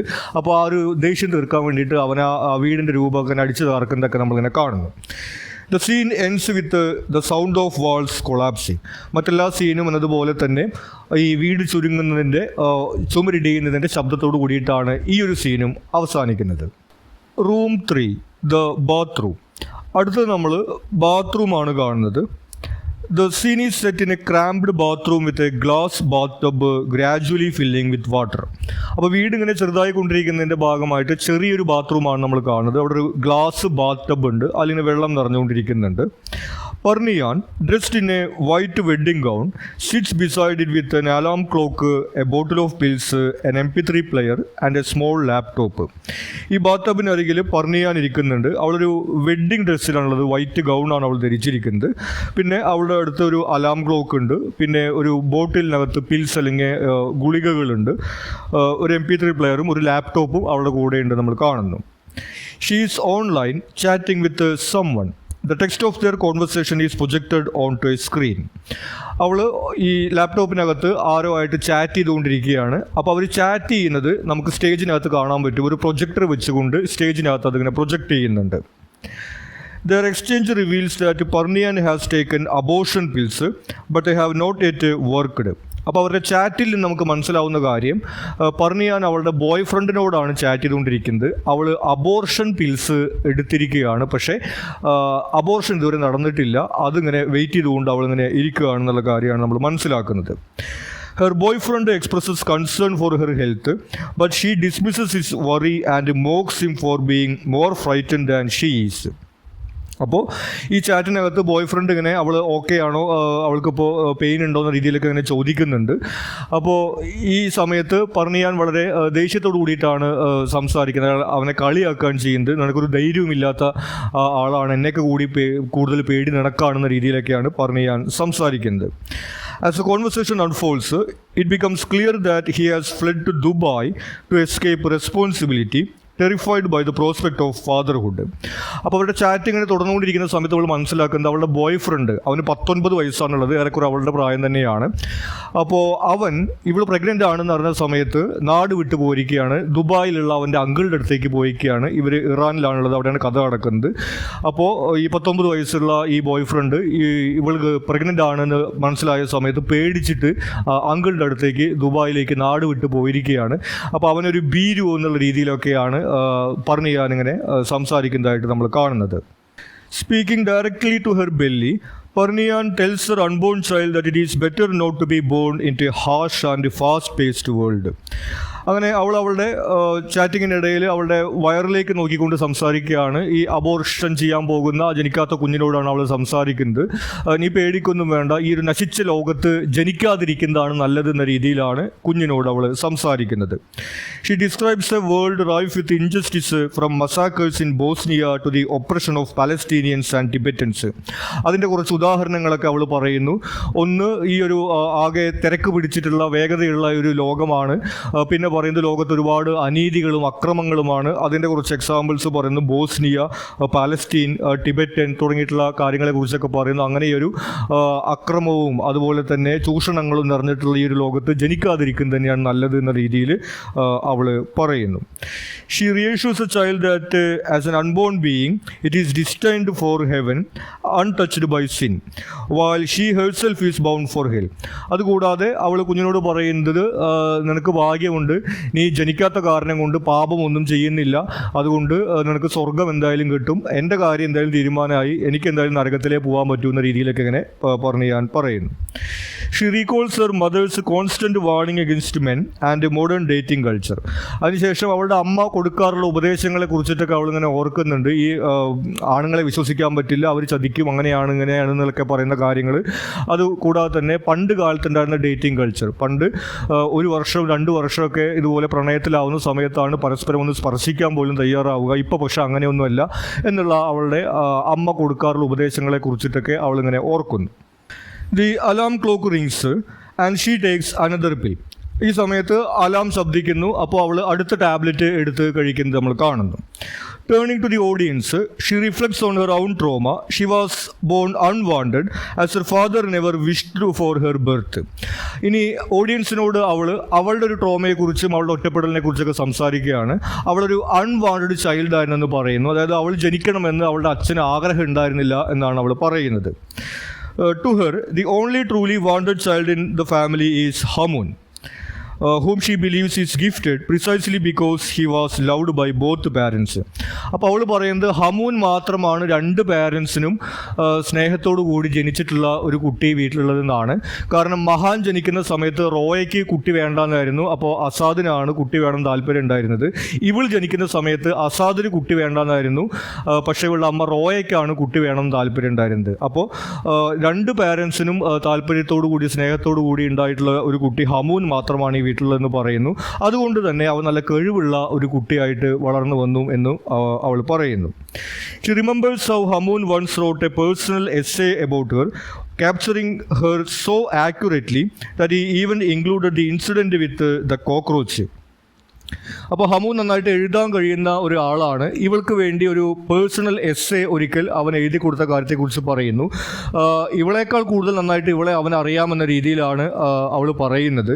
ആ കോക്രോച്ചുമായി ബന്ധപ്പെട്ടൊരു ഇൻസിഡൻറ്റ് നേരത്തെ അസാദ് പറഞ്ഞു. ആ ഒരു സംഭവം കൂടി അതിനകത്ത് എഴുതിയിട്ടുണ്ടായിരുന്നു അവൾ പറയുന്നു. She recalls how, when her father killed cockroaches, it reminded her that he had wanted to destroy her when she was as small as a fetus. അപ്പോൾ ഇവളുടെ അച്ഛൻ ഈ കോക്രോച്ചിനെ കൊല്ലുന്ന സമയത്ത് അവൾക്ക് അതൊരു വേദനയായിരുന്നാണ് ആൾ പറയുന്നത്. കാരണം അവളൊരു കോക്രോച്ചിൻ്റെ അത്ര വലിപ്പമുള്ള ഒരു ഫീറ്റസ് ആയിട്ട് ഒരു ഭ്രൂണമായിട്ട് ഇരിക്കുന്ന സമയത്ത് ഇവളെ അബോർട്ട് ചെയ്ത് കളയണമെന്ന് അവളുടെ അച്ഛൻ ആഗ്രഹിച്ചിരുന്നു. അപ്പോൾ ആ കോക്രോച്ചിനെ കൊല്ലുന്ന സമയത്ത് ഇതുപോലെ എന്നെയും നശിപ്പിച്ച് കളയണമെന്ന് എൻ്റെ അച്ഛൻ ആഗ്രഹിച്ചിരുന്നല്ലോ എന്നുള്ള ഒരു ചിന്തയാണ് അവൾക്ക് ഉണ്ടാവാറുള്ളത് എന്ന് അവൾ പറയുന്നു. She explains that is why she began killing cockroaches herself. അപ്പോൾ അതുകൊണ്ടാണ് ഈ കോക്രോച്ചിനെ കാണുന്ന സമയത്ത് അച്ഛനെ വിളിക്കാതെ അവൾ തന്നെ ആ കോക്രോച്ചിനെ കൊന്നത് എന്നുള്ള രീതിയിൽ നേരത്തെ അസാദ് ഒറ്റപ്പെട്ടു പോയി എന്ന് അസാദിന് തോന്നിപ്പിച്ച ആ സംഭവത്തിൻ്റെ പർണിയാൻ്റെ പെർസ്പെക്റ്റീവിലുള്ള കാര്യം പർണിയാൻ പറയുന്നു. അവളൊരു അൺവാണ്ടഡ് ചൈൽഡ്, അവൾ ജനിക്കണമെന്ന് അവളുടെ അച്ഛന് ആഗ്രഹമില്ലായിരുന്നു എന്നുള്ള ആ ഒരു ചിന്ത അവളെ വേദനിപ്പിക്കുന്നുണ്ട് എന്നുള്ള രീതിയിലാണ് അവൾ പറയുന്നത്. The online exchange resumes. The boy urges her to try other abortion methods, but Parnian grows increasingly angry at his cowardice. അതിനുശേഷം അവരുടെ ചാറ്റിംഗ് അങ്ങനെ തുടരുന്നു. ഈ ഇവളുടെ ബോയ്ഫ്രണ്ട് ഈ പിൽസ് കഴിച്ചിട്ട് ഇപ്പോൾ അബോർഷൻ നടക്കുന്നില്ലെങ്കിൽ വേറെ എന്തെങ്കിലും മാർഗം നോക്ക്, വീട്ടിൽ അമ്മയോട് പറയുന്ന രീതിയിലൊക്കെ ഇങ്ങനെ ആ ബോയ്ഫ്രണ്ട് പറയുന്നു. ഈ സമയത്ത് പറഞ്ഞാൽ വളരെ ദേഷ്യം വരുന്നു. നീ എത്ര ഒരു ഭീരുവാണല്ലോ എന്നുള്ള രീതിയിലൊക്കെ അങ്ങനെ ദേഷ്യപ്പെട്ടുകൊണ്ടാണ് അവൾ സംസാരിക്കുന്നത്. She reflects bitterly that many girls in Tehran endure the same ordeal. Their fetuses discarded daily into the gutters. പിന്നെ അവൾ പറയുന്നത് ഞാൻ മാത്രമല്ല ഈ ഒരു അവസരത്തിൽ കടന്നു പോകുന്നത്. ഇന്നത്തെ കാലത്ത് ടെഹ്റാനിൽ, ഇറാനിലെ ക്യാപിറ്റലാണ്, അവിടെ ഇതുപോലെ ഒരുപാട് പെൺകുട്ടികൾ ഇങ്ങനെ അബോർഷനൊക്കെ ചെയ്യുന്നുണ്ട്. നമ്മുടെ കൾച്ചർ അങ്ങനെയൊക്കെ മാറി എന്ന രീതിയിലൊക്കെ ഇങ്ങനെ പറഞ്ഞാൽ സംസാരിക്കുന്നു. As the physical agony overwhelms her, Parnian collapses into the bathtub and loses consciousness. അങ്ങനെ അവൾ ആ പിൽസ് കഴിച്ചിട്ട് കുറച്ച് സമയമായിട്ടുണ്ട്, അതിൻ്റെ എഫക്റ്റൊക്കെ കാണാൻ തുടങ്ങി, അവൾക്ക് പെയിനൊക്കെ വരുന്നുണ്ട്. അങ്ങനെ അവൾ ബോധരഹിതയായിട്ട് ഇങ്ങനെ ആ ബാത്ത് ടബിൽ കിടക്കുന്നതാണ് നമ്മൾ കാണുന്നത്. Goldfish spill on to the floor symbolising the abortion. ഈ സമയത്ത് സ്റ്റേജിലേക്ക് ഇങ്ങനെ കുറേ ഗോൾഡ് ഫിഷ് ഇങ്ങനെ വീഴുന്നതാണ് നമ്മൾ കാണുന്നത്. ആ അബോർഷൻ നടന്നു എന്നുള്ളതിൻ്റെ ഒരു സിംബലായിട്ടാണ് ഇങ്ങനെ ആ ഗോൾഡ് ഫിഷ് വീഴുന്നത് നമ്മൾ കാണുന്നത്. At that instant, words appear in red across the laptop screen. I don't want to die, mummy. അപ്പോൾ ഈ സമയത്ത് അവരുടെ ആ ഒരു ചാറ്റിംഗ് പ്രൊജക്റ്റ് ചെയ്തിരുന്ന പ്രൊജക്ടറിനകത്ത് ഇങ്ങനെ ചുവന്ന അക്ഷരത്തിൽ എഴുതി വെച്ചിട്ടുണ്ട്, I don't want to die mummy, എനിക്ക് മരിക്കേണ്ട അമ്മയെന്ന് എഴുതി വെച്ചിരിക്കുന്നത്. അപ്പോൾ അവളുടെ അബോർഷൻ നടന്നു എന്നുള്ള ആ ഒരു സീനാണ് അവിടെ ഇങ്ങനെ സിംബോളിക്കായിട്ട് ഇങ്ങനെ അവതരിപ്പിച്ചിരിക്കുന്നത്. Hamoon enters in a wheelchair, struggling to move while still holding the Lego box. അപ്പോൾ പറഞ്ഞാൽ ഇങ്ങനെ അൺകോൺഷ്യസ് ആയിട്ട് കിടക്കുന്ന സമയത്ത് ഹമൂൻ അങ്ങോട്ട് കടന്നു വരുന്നു. നേരത്തെ മുടന്തിക്കൊണ്ടും വടികുത്തിക്കൊണ്ടും വന്നിരുന്ന ഹമൂൻ ഇപ്പോൾ വീൽ ചെയറിലാണ് വരുന്നത് നമ്മൾ കാണുന്നു. He gathers a few fallen golden fish from the floor and drops them into the bathtub. അപ്പോൾ അവിടെ നിലത്ത് കിടന്നിരുന്ന കുറച്ച് ഗോൾഡ് ഫിഷിനെ എടുത്തുകൊണ്ട് അവൻ ഇങ്ങനെ ബാത്ത് ടബിലേക്ക് ഇടുന്നതൊക്കെ നമ്മൾ കാണുന്നുണ്ട്. Exhausted, he begins to speak into the recorder. കഴിഞ്ഞ സീനുകളിലെ പോലെ തന്നെ അവൻ റെക്കോർഡിങ്ങിലാണ് സംസാരിക്കുന്നത്. He reflects on loss and how every family member has been deprived of someone dear. അവൻ നഷ്ടങ്ങളെക്കുറിച്ച് സംസാരിക്കുന്നു. ഈ വീട്ടിലെ എല്ലാവർക്കും ആരെങ്കിലുമൊക്കെ നഷ്ടപ്പെട്ടിട്ടുണ്ട് എന്ന രീതിയിൽ അവൻ പറയുന്നു. His father lost his first wife, Roya lost her husband, Parnian lost her baby's father and he lost Niloofar. അവൻ്റെ അച്ഛന് ഫസ്റ്റ് വൈഫിനെ നഷ്ടപ്പെട്ടു, അതുപോലെ തന്നെ റോയയ്ക്ക് ഹസ്ബൻഡിനെ നഷ്ടപ്പെട്ടു. അവർ തമ്മിലുള്ള ബന്ധമൊക്കെ ഇപ്പോൾ ഇങ്ങനെ തണുത്ത രീതിയിലായി എന്ന രീതിയിൽ. പർണിയാൻ ലോസ്റ്റ് യുവർ ബേബീസ് ഫാദർ, പർണിയാന് ആ കുട്ടിയുടെ അച്ഛൻ അല്ലെങ്കിൽ അവളുടെ ബോയ് ഫ്രണ്ടിനെ നഷ്ടപ്പെട്ടു, ഇനി ആ ബോയ് ഫ്രണ്ടിനെ കിട്ടാൻ പോകുന്നില്ല എന്ന രീതിയിലൊക്കെ ഹമൂൻ പറയുന്നുണ്ട്. And he lost Niloofar. ഹമൂന് നിലോഫറിനെ നഷ്ടപ്പെട്ടു. ഇതുവരെ കേൾക്കാത്ത പുതിയൊരു പേരാണ്. ഹമൂൻ്റെ എക്സ് ഗേൾ ഫ്രണ്ടിനെ അവൻ നഷ്ടപ്പെട്ട കാര്യം അവൻ പറയുന്നു.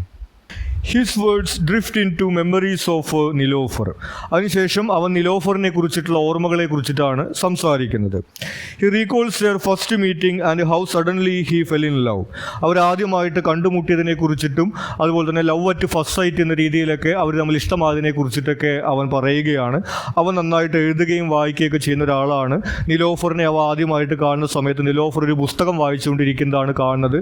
അപ്പോൾ തന്നെ ഒരു ഇംപ്രഷനായി. അങ്ങനെയുള്ള രീതിയിൽ അവർ റിലേഷൻ ആയതിനെ കുറിച്ചിട്ടൊക്കെ അവനിങ്ങനെ പറയുന്നു. He remembers a laughter they once shared even amid adversity. അവർ തമ്മിലിങ്ങനെ ഒരുപാട് ചിരിച്ച് കളിച്ച് നടന്ന കാര്യങ്ങളെക്കുറിച്ചൊക്കെ ഓർക്കുന്നു. പലപ്പോഴും പ്രശ്നങ്ങൾ ഉണ്ടാകുന്ന സമയത്ത് പോലും അവരിതുപോലെ ചിരിച്ച് കളിച്ച് നിന്നതിൻ്റെ കാര്യങ്ങളെക്കുറിച്ചിട്ടൊക്കെ അവനെ ഓർക്കുന്നു. Such as being stopped by the police, questioned and mistreated simply for being together as an unrelated man and woman. ഒരു തവണ അവരെ പാർക്കിൽ നിന്ന് പോലീസ് പിടിച്ചു കൊണ്ടുപോയ ഒരു സംഭവത്തെ കുറിച്ചിട്ട് അവൻ ഓർക്കുന്നുണ്ട്. അന്ന് അവന് പോലീസിൻ്റെ അടിയൊക്കെ കിട്ടിയെന്നാണ് പറയുന്നത്. പ്രത്യേകിച്ച് തെറ്റൊന്നും ചെയ്തിട്ടില്ല. ഇവർ രണ്ടുപേരും ഒരുമിച്ചിരുന്നു. അതാണ് റിലേഷൻ അല്ലാത്ത ഒരു സ്ത്രീയും പുരുഷനും ഇങ്ങനെ ഒരു പൊതു സ്ഥലത്ത് ഒരുമിച്ചിരിക്കുന്നത് അവിടെ കുറ്റകരമാണ് ഇറാനിൽ.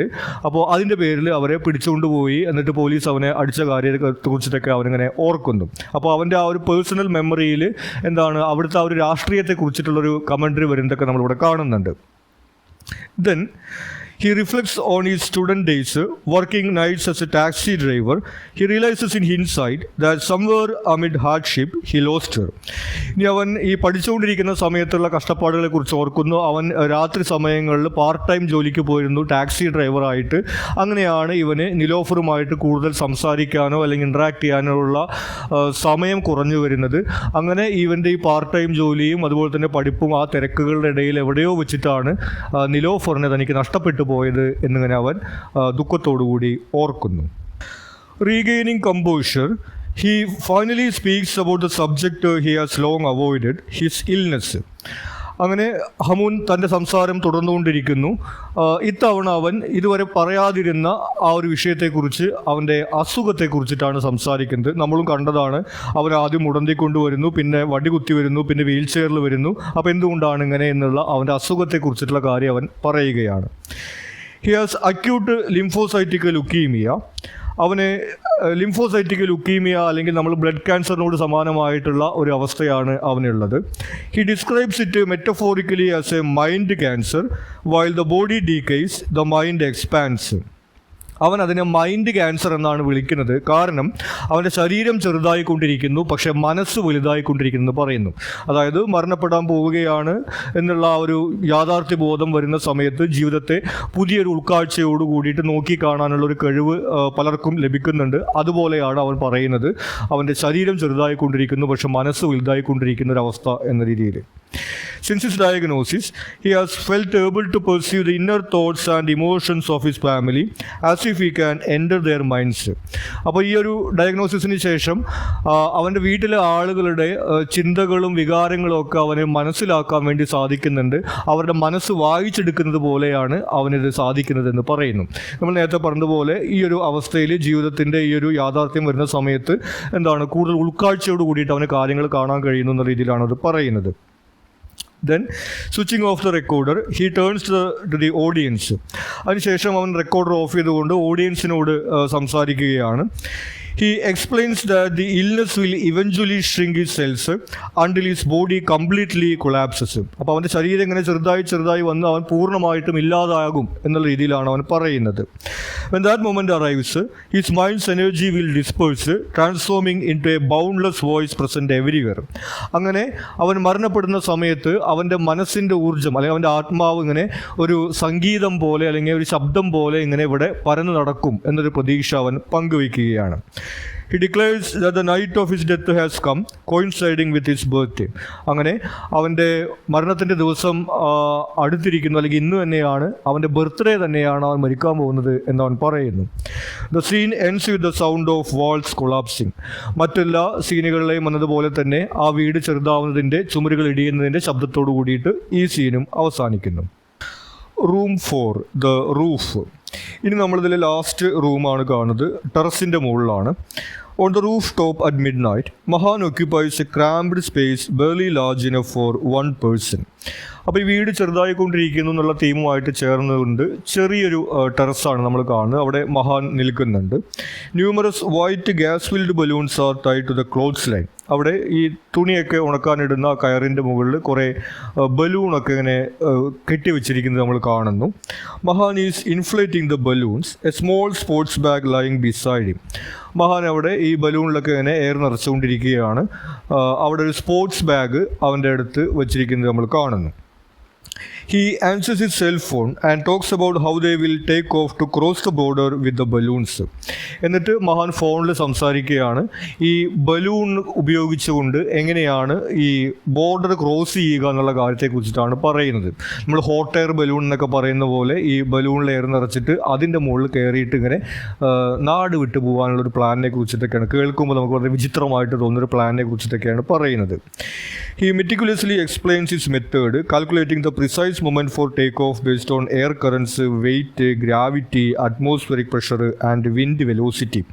അപ്പോൾ ഇത് വളരെ വിചിത്രമായിട്ടുള്ളൊരു പ്ലാനാണ് നമുക്ക് തോന്നും. അപ്പോൾ അതിനെക്കുറിച്ചിട്ടുള്ള വിശദീകരണങ്ങളൊക്കെ അവൻ ഫോണിൽ കൊടുക്കുന്നത് നമ്മൾ കേൾക്കുന്നുണ്ട്. ഈ അറ്റ്മോസ്ഫിയറിക് പ്രഷർ, ഗ്രാവിറ്റി, അങ്ങനെയുള്ള പല പല കാര്യങ്ങളെക്കുറിച്ച് പറഞ്ഞുകൊണ്ട് ഇത് വർക്ക് ചെയ്യും, നമുക്ക് ഇത്രയും ബലൂൺ വെച്ചുകൊണ്ട് ഇങ്ങനെ അതിൻ്റെ മുകളിൽ കയറിയിട്ട് ഇങ്ങനെ പോകാൻ പറ്റും എന്നൊക്കെ അവനെ പറയുന്നു. He questions whether the person on the phone, Mahsa, truly loves him. അപ്പോൾ അതിനുശേഷം അവൻ ആരുടെ കൂടെയാണ് പോകുന്നത് എന്നുള്ളതിലേക്ക് നമുക്കൊരു ക്ലാരിറ്റി ലഭിക്കുന്നു. അവൻ്റെ ഗേൾ ഫ്രണ്ട് മൗസയുടെ കൂടെയാണ് അവൻ പോകാൻ വേണ്ടി പ്ലാൻ ചെയ്യുന്നത്. അപ്പോൾ ഈ മൗസയ്ക്ക് അവനോട് ശരിക്കും സ്നേഹമാണോ എന്ന രീതിയിലൊക്കെ അവൻ ചോദിക്കുന്നത് നമ്മൾ കേൾക്കുന്നുണ്ട്. പുതിയൊരു സുഹൃത്തിനെ മൗസയ്ക്ക് ലഭിച്ചിട്ടുണ്ട്. ഇപ്പോൾ അവനോടുള്ളതിനേക്കാൾ കൂടുതൽ സ്നേഹം ഈ പുതിയ ആളോടാണോ എന്ന രീതിയിലൊക്കെ അവൻ ചോദിക്കുന്നു. ഭയങ്കര ഫിലോസഫിക്കലായിട്ട് തിയറികളൊക്കെ പറഞ്ഞുകൊണ്ട് അവൻ സംസാരിക്കുന്ന രീതിയിലാണ് നമ്മൾ കാണുന്നത്. He then explains his reasons for leaving, being unwanted as a middle child. അതിനുശേഷം അവൻ പോകാനുള്ള കാരണങ്ങളെക്കുറിച്ച് പറയുന്നു. അപ്പോൾ അവൻ്റെ ഒറ്റപ്പെടലും കാര്യങ്ങളൊക്കെ തന്നെയാണ് അവൻ പറയുന്നത്. ഒന്ന്, അവൻ ഒരു മിഡിൽ ചൈൽഡാണ്. നേരത്തെ ഞാൻ പറഞ്ഞതുപോലെ പാരൻസിന് അവനെ ആവശ്യമില്ലായിരുന്നു എന്നുള്ള കാര്യത്തിലുള്ള ആർക്കും വേണ്ടാത്തൊരു കുട്ടിയാണ് താൻ എന്ന രീതിയിലൊക്കെ അവൻ പറയുന്നു. His mothers obsession with TV series and his loneliness. പിന്നെ അവൻ്റെ അമ്മയാണെങ്കിൽ ഇതുപോലെ എപ്പോഴും ഒരു TV സീരീസ് കണ്ടുകൊണ്ടിരിക്കുകയാണ്, അതിൽ ഒബ്സസ്ഡ് ആണ്. പിന്നെ അച്ഛനാണെങ്കിൽ ഇതുപോലെ ജോലി കാര്യങ്ങളൊക്കെ ആയിട്ട് നടക്കുന്നു. അപ്പോൾ താൻ ഒറ്റപ്പെട്ടിരിക്കുകയാണെന്നുള്ളൊരു ഫീലിംഗ് ആണ് അവൻ പറയുന്നത്. മഹാൻ reflects on his personal history in an aside. അതിനുശേഷം അവൻ്റെ ആ ഒരു ഹിസ്റ്ററി, അവൻ്റെ ചൈൽഡ്ഹുഡിലെ കാര്യങ്ങളൊക്കെ ഒരു അസൈഡിൽ പറയുന്നു. അസൈഡ് എന്ന് പറയുന്നത് ഓഡിയൻസിനോട് സംസാരിക്കുന്നതാണ്. He recalls his experience as a 15er, a child who consistently achieved average grades. അപ്പോൾ അവൻ്റെ കുട്ടിക്കാലം എന്ന് പറയുന്നത് അവനൊരു ആവറേജ് പേഴ്സൺ ആയിരുന്നു, ആവറേജ് സ്റ്റുഡൻ്റ് ആയിരുന്നു. അവൻ 15er എന്നാണ് അതിനെ വിളിക്കുന്നത്. അതായത് 15 മാർക്ക് കിട്ടുന്ന കുട്ടി എന്ന രീതിയിൽ എപ്പോഴും ആവറേജ് ഗ്രേഡ് കിട്ടുന്ന, എല്ലാത്തിലും ആവറേജ് ആയിട്ടുള്ള ഒരു സ്പെഷ്യൽ അല്ലാത്ത ഒരാളായിരുന്നു അവൻ. അതിൻ്റെ വിഷമങ്ങളാണ് അവന് ചെറുപ്പത്തിലുണ്ടായിരുന്നത്. He studied too well and was later isolated as eccentric. അപ്പോൾ അത് മറികടക്കുന്നതിന് വേണ്ടി മറ്റുള്ളവർക്ക് തന്നോടൊരു വിലയൊക്കെ തോന്നുന്നതിന് വേണ്ടിയിട്ട് അവൻ കൂടുതൽ ഹാർഡായിട്ട് പഠിക്കുന്നു. പക്ഷേ അങ്ങനെ പഠിച്ചിട്ട് എന്താണ് ഭ്രാന്തായി പോകുന്ന ഒരു അവസ്ഥയിലേക്കാണ് അവൻ എത്തിയത്. അവൻ്റെ പൊതുവിലുള്ള സംഭാഷണത്തിൽ നമ്മൾ നേരത്തെ പറഞ്ഞു, ഈ ബലൂണിൽ കയറിയിട്ട് ഇങ്ങനെ നാട് വിട്ടു പോവുക, അല്ലെങ്കിൽ ഭയങ്കര ഫിലോസഫിക്കലായി സംസാരിക്കുന്ന രീതിയിലേക്ക് പഠിച്ചിട്ട് അങ്ങനെ വേറൊരു ലെവലിലേക്ക് ചിന്തിക്കുന്ന രീതിയിലേക്ക് അവൻ മാറി എന്നുള്ളതാണ് നമ്മൾ കാണുന്നത്. He describes the loneliness loneliness of being outsider. പിന്നെ അവൻ്റെ ഒറ്റപ്പെടൽ എന്ന് പറയുന്നത് അവനെ ആരും കൂട്ടത്തിൽ കൂട്ടുന്നില്ല, അവനൊരു പഠിപ്പിസ്റ്റാണ്, അല്ലെങ്കിൽ അവന് പഠിപ്പിയാണ്, ബുദ്ധിജീവിയാണ് എന്നുള്ള രീതിയിൽ മറ്റുള്ള ആളുകളുടെ കൂടെ സംസാരിക്കാനോ സമയം ചെലവഴിക്കാനോ അവന് കഴിയുന്നില്ല. അവനിങ്ങനെ ഒറ്റപ്പെട്ടിട്ടുള്ളൊരവസ്ഥയിലേക്ക് അവൻ്റെ ഈ ഒരു പഠനവും അതുപോലെ തന്നെ ഈ ചിന്തകളും കൊണ്ടൊക്കെ ഇങ്ങനെ മാറിപ്പോകുന്ന ഒരവസ്ഥ ഉണ്ട്. അതിനെക്കുറിച്ചിട്ട് അവൻ പറയുന്നു. Mahan attaches the balloon to his sports bag and to himself. അതിനുശേഷം അവൻ പോകാൻ തയ്യാറെടുക്കുകയാണ്. സമയമാകുമ്പോൾ ബലൂൺ എടുത്തുകൊണ്ട് അവൻ്റെ ശരീരത്തിലും അതുപോലെ സ്പോർട്സ് ബാഗിലേക്ക് അവനങ്ങനെ കെട്ടിവെക്കുന്നു. He records a farewell message to his parents explaining his departure. അതിനുശേഷം ഒരു മെസ്സേജ് റെക്കോർഡ് ചെയ്യുകയാണ് പാരൻസിൻ്റെ അടുത്ത്, ഞാൻ നാട് വിട്ട് പോകാനുള്ള കാര്യങ്ങളൊക്കെ പറഞ്ഞുകൊണ്ട്. He reveals his fear of becoming like his father, a man whose life was spent working and paying bills. അവൻ്റെ നേരത്തെയുള്ള കാരണങ്ങളെക്കുറിച്ച് നമ്മൾ പറഞ്ഞിരുന്നു. അവൻ്റെ ഒറ്റപ്പെടൽ, അവൻ സംസാരിക്കാൻ ആരുമില്ല തുടങ്ങിയിട്ടുള്ള കാര്യങ്ങളെക്കുറിച്ചൊക്കെ പറഞ്ഞിരുന്നു. അവൻ്റെ വേറെ ഒരു ഇൻസെക്യൂരിറ്റിയെക്കുറിച്ച് കൂടി അവിടെ അവൻ പറയുന്നുണ്ട്. അവൻ്റെ അച്ഛനെ പോലെ തന്നെ അവനും ആയിത്തീരുമോ എന്നുള്ളൊരു ഭയമാണ് അവനുള്ളത്. അവൻ്റെ അച്ഛൻ നമ്മൾ നേരത്തെ പറഞ്ഞു വർഷങ്ങളോളം ഇങ്ങനെ ഒരു ലോൺ അടച്ചു തീർക്കുന്നതിന് വേണ്ടിയിട്ടും മറ്റും മാത്രം ആൾ ജീവിച്ചു തീർത്തു. അതുപോലെ തൻ്റെ ജീവിതവും ഇങ്ങനെ ലോൺ അടയ്ക്കുന്നതിന് വേണ്ടിയിട്ടും ഈ വീട്ടിലെ കാര്യങ്ങൾ നോക്കുന്നതിനൊക്കെ വേണ്ടി ഇങ്ങനെ തീരുമോ, തനിക്കൊരു സ്വാതന്ത്ര്യമുള്ള ജീവിതം ഉണ്ടാവില്ല എന്നുള്ള ഭയം കൊണ്ടാണ് അവനിങ്ങനെ പോകാൻ വേണ്ടി തീരുമാനിക്കുന്നത് എന്നുള്ള കാര്യമൊക്കെ ഇങ്ങനെ പറയുന്നു. Finally, Mahan moves to the edge of the roof and attempts to launch into the air. അതിനുശേഷം അവൻ ടെറസിൻ്റെ എഡ്ജിലേക്ക് ചെന്നുകൊണ്ട് ചാടിക്കൊണ്ട് പറക്കാൻ വേണ്ടി ശ്രമിക്കുകയാണ്. His repeated attempts fail and he thinks it is because the distance between the roof and the ground has shifted as a house has shrunk. അവനങ്ങനെ ചാടുന്ന സമയത്ത് balloon ഉയർന്നു പോകുന്നില്ല, പരാജയപ്പെടുകയാണ് അവൻ്റെ ശ്രമം. അപ്പോൾ അവൻ കണക്കാക്കുന്നത് ഈ വീട് ചെറുതായതിൻ്റെ ഭാഗമായിട്ട് ഈ റൂഫിൻ്റെ ഹൈറ്റ് കുറഞ്ഞു, അതാണ് അവൻ്റെ ഈ കാൽക്കുലേഷൻസ് ഒക്കെ തെറ്റിച്ചത്, അതുകൊണ്ടാണ് ഇതിങ്ങനെ പറക്കാത്തത് എന്ന് അവൻ കരുതുന്നു. His attention is caught by a moving trace in the sky and he addresses it as if communicating with Mausa, wondering whether she is real or hallucination. അതിനുശേഷം അവനിങ്ങനെ നിൽക്കുമ്പോൾ ആകാശത്ത് കൂടെ എന്തോ ഇങ്ങനെ പോകുന്നത് നോക്കിക്കൊണ്ട് സംസാരിക്കുന്ന പോലെ അവൻ സംസാരിക്കുകയാണ്. അപ്പോൾ അവൻ്റെ കൂടെ അതുപോലെ പോകാൻ തീരുമാനിച്ചിട്ടുണ്ടായിരുന്ന മൗസ ആ ബലൂണിൽ കയറിയിട്ട് പോവുകയാണെന്നുള്ള രീതിയിലാണ് അവൻ സംസാരിക്കുന്നത്. പിന്നെ മൗസയ്ക്ക് ശരിക്കും അവനോട് സ്നേഹമുണ്ടോ അതോ മൗസ എന്ന് പറയുന്നത് തന്നെ അവൻ്റെ ഹലൂസിനേഷൻ ആണോ എന്ന രീതിയിൽ അവൻ സംസാരിക്കുന്നു. അതായത് അവന് ഷീസോഫ്രീനിയാണെന്നുള്ള രീതിയിൽ, മാനസിക വിഭ്രാന്തിയാണ്. അവൻ്റെ സംസാരത്തിൽ നമ്മൾ നേരത്തെ പറഞ്ഞ അത്തരത്തിലുള്ള ഒരു സംസാരമാണ് അവൻ സംസാരിക്കുന്നത്. അപ്പോൾ ഇത് ഈ ബലൂണിൽ കയറി പോവുക എന്ന് പറയുന്നത് അതുപോലെ മൗസ് ഇങ്ങനെ പോകുന്നു പറയുന്നതൊക്കെ അവൻ്റെ സങ്കല്പത്തിൽ മാത്രമുള്ള കാര്യങ്ങളാണോ അതൊക്കെ അവൻ്റെ തോന്നലുകളാണോ എന്ന രീതിയിലൊക്കെ അവൻ സംസാരിക്കുന്നത് നമ്മൾ കാണുന്നു. In a moment of despair he steps to the edge of the roof and jumps. അങ്ങനെ അവൻ്റെ ഈ പ്ലാൻ പരാജയപ്പെട്ടതിൻ്റെ ഭാഗമായിട്ട് നിരാശയിൽ അവൻ ടെറസിൻ്റെ മുകളിൽ നിന്ന് നിലത്തേക്ക് ചാടുന്നു. Hamoon enters the rooftop visibly weaker and barely able to move or speak. അപ്പോൾ മഹാൻ ഇങ്ങനെ ചാടിയതിന് ശേഷം ഹമൂൻ ടെറസിൻ്റെ മുകളിലേക്ക് കടന്നു വരുന്നു. അപ്പോൾ നേരത്തെ തന്നെ അവൻ വീൽ ചെയറിലാണുള്ളത്. ഇപ്പോൾ കൂടുതൽ വീക്ക് ആയിട്ടുള്ളൊരു അവസ്ഥയിലാണ് നമ്മൾ ഹമൂനെ കാണുന്നത്. He remains in his wheel chair still holding the recorder and the Lego box. അപ്പോൾ ആ റെക്കോർഡറും ലെഗോ ബോക്സും ഒക്കെ ഇപ്പോഴും അവൻ്റെ കയ്യിലുണ്ട്. ആ വീൽ ചെയറിൽ തന്നെയാണ് വന്നിട്ടുള്ളത്. With the last of his strength, he reaches to untie the strings of the balloons fastened to Mahan's bag. അങ്ങനെ അവനുള്ള ശക്തിയൊക്കെ വെച്ചുകൊണ്ട് ആ ബാഗിൻ്റെ മുകളിൽ കെട്ടിവെച്ചിരുന്ന ബലൂണൊക്കെ അവനിങ്ങനെ അഴിച്ചു കളയുന്നു. The Lego box falls to the ground spilling its contents. അപ്പോൾ അവനത് ചെയ്യുന്ന സമയത്ത് അവൻ്റെ കയ്യിലുള്ള ബോക്സ് നിലത്ത് വീണിട്ട് അതിലത്തെ ഈ കട്ടകളൊക്കെ ഇങ്ങനെ ചെതറിപ്പോകുന്നത് നമ്മൾ കാണുന്നു. Hamun lifts the bag with his crippled hands and discovers that it contains only an old family photo album. അപ്പോൾ മഹാൻ്റെ ബാഗിനകത്ത് എന്താണെന്നുള്ള അവൻ നോക്കുന്നുണ്ട്, അവൻ എന്തുമായിട്ടാണ് നാട് വിടാൻ പോകുന്നത് എന്നുള്ള രീതിയിൽ. അപ്പോൾ ഒരു പഴയൊരു ഫാമിലി ഫോട്ടോ ആൽബം മാത്രമാണ് അതിനകത്തുള്ളത്. അപ്പോൾ നാട് വിട്ടു പോകുന്ന ഒരാൾ ഇങ്ങനെ ആവശ്യമുള്ള വസ്ത്രങ്ങളോ മറ്റു കാര്യങ്ങളോ കൊണ്ടുപോകുന്ന പോലെയല്ല മഹാൻ്റെ ബാഗിൽ നമ്മൾ കാണുന്നത്, മറിച്ചൊരു ഫാമിലി ഫോട്ടോയാണ് കാണുന്നത്. നേരത്തെ അസാദ് ഒരു ക്ലോക്കും തലയണയും എടുത്ത് പോകാൻ നോക്കിയതുപോലെ തന്നെ ഇവർക്ക് ആ വീടിനോടുള്ള അറ്റാച്ച്മെൻറ്റ്, കുടുംബത്തോടുള്ള അറ്റാച്ച്മെൻറ്റ്, അതിനകത്ത് അവർ ഒറ്റപ്പെട്ടു പോകുന്ന പോലത്തെ അവസ്ഥ, അത്തരം കാര്യങ്ങളാണ് ഇവർ ഈ ഫോട്ടോ എടുത്തുകൊണ്ടാണ് പോകാൻ ശ്രമിച്ചത് എന്നുള്ളത് നമ്മൾ മനസ്സിലാക്കുന്നത്. He then speaks directly to Nilofer. അതിനുശേഷം അവൻ നിലോഫറിനെ അഡ്രസ്സ് ചെയ്തുകൊണ്ട് സംസാരിക്കുകയാണ്. അപ്പോൾ ഇത്ര നേരം അവൻ റെക്കോർഡ് ചെയ്യുന്നതൊക്കെ നിലോഫറിന് വേണ്ടിയിട്ടായിരുന്നു നമ്മൾ മനസ്സിലാക്കുന്നു. പക്ഷേ നിലോഫർ ഇപ്പോൾ എവിടെയാണെന്നോ അവളുടെ അഡ്രസ്സ് എന്താണെന്നോ അവൻ അറിയില്ല. അതുകൊണ്ട് ഇപ്പോൾ നിലോഫർ കേൾക്കാൻ പോകുന്നുണ്ടോ എന്ന് ഉറപ്പില്ല എന്ന രീതിയിലേക്ക് അവൻ പറയുന്നു. He connects his identity to the house, describing them as alter egos, and notes that both he and the house have reached an end. പിന്നെ അവനെയും ആ വീടിനെയും ബന്ധപ്പെടുത്തിക്കൊണ്ട് അവൻ സംസാരിക്കുന്ന ഒരു ആൾട്ടർ ഈഗോസ് പോലെയാണ്, അതായത് ഒരു വ്യക്തിയുടെ തന്നെ രണ്ട് ക്യാരക്ടേഴ്സ് പോലെയാണ് ഈ വീടും അവനുമെന്ന് അവൻ പറയുന്നു. കാരണം ഈ വീടിൻ്റെ ലോണിൻ്റെ ആദ്യത്തെ അടവടച്ച ദിവസമാണ് അവൻ ജനിക്കുന്നത്. ആ വീടിൻ്റെ അവസാനത്തെ അടവ് ഇന്ന് അടച്ചു, ഇന്ന് അവൻ മരിക്കാൻ പോവുകയാണ്. അത്തരത്തിൽ അവനും ആ വീടും തമ്മിലുള്ള ഒരു ബന്ധത്തെക്കുറിച്ചിട്ട് ഇങ്ങനെ അവൻ പറയുന്നു. He finds solace in the idea of becoming lighter and his voice spreading everywhere. പിന്നെ അവൻ നേരത്തെ പറഞ്ഞതുപോലെ മരിച്ചു കഴിഞ്ഞിട്ടുണ്ടെങ്കിൽ അവൻ്റെ ആത്മാവ് ഇങ്ങനെ ഒരു ശബ്ദമായിക്കൊണ്ട് ഇവിടെ ഇങ്ങനെ പരന്ന് നടക്കും എന്നുള്ള അവൻ്റെ ആ ചിന്തയിലൊക്കെ അവനിങ്ങനെ ആശ്വാസം കണ്ടെത്തുന്നു. Before the final collapse, Hamun symbolically kisses the Lego pieces, dedicating them to his family. അവൻ കുടുംബത്തോട് യാത്ര പറയുന്നതാണ് നമ്മൾ അടുത്തായിട്ട് കാണുന്നത്. ആ ലെഗോ ബോക്സിൽ നിന്നുള്ള ആ ഒരു പീസസ് അവിടെ വീണ് കിടക്കുന്ന നമ്മൾ പറഞ്ഞു. അതിൽ ഓരോന്നും എടുത്തുകൊണ്ട് അവനിങ്ങനെ ഓരോ ഫാമിലി മെമ്പറിനോടും അവൻ്റെ അച്ഛനോട്, അമ്മയോട്, അതുപോലെ തന്നെ സിബിലിങ്സിനോട്, സഹോദരങ്ങളോടൊക്കെ യാത്ര പറയുന്നത് നമ്മൾ കാണുന്നു.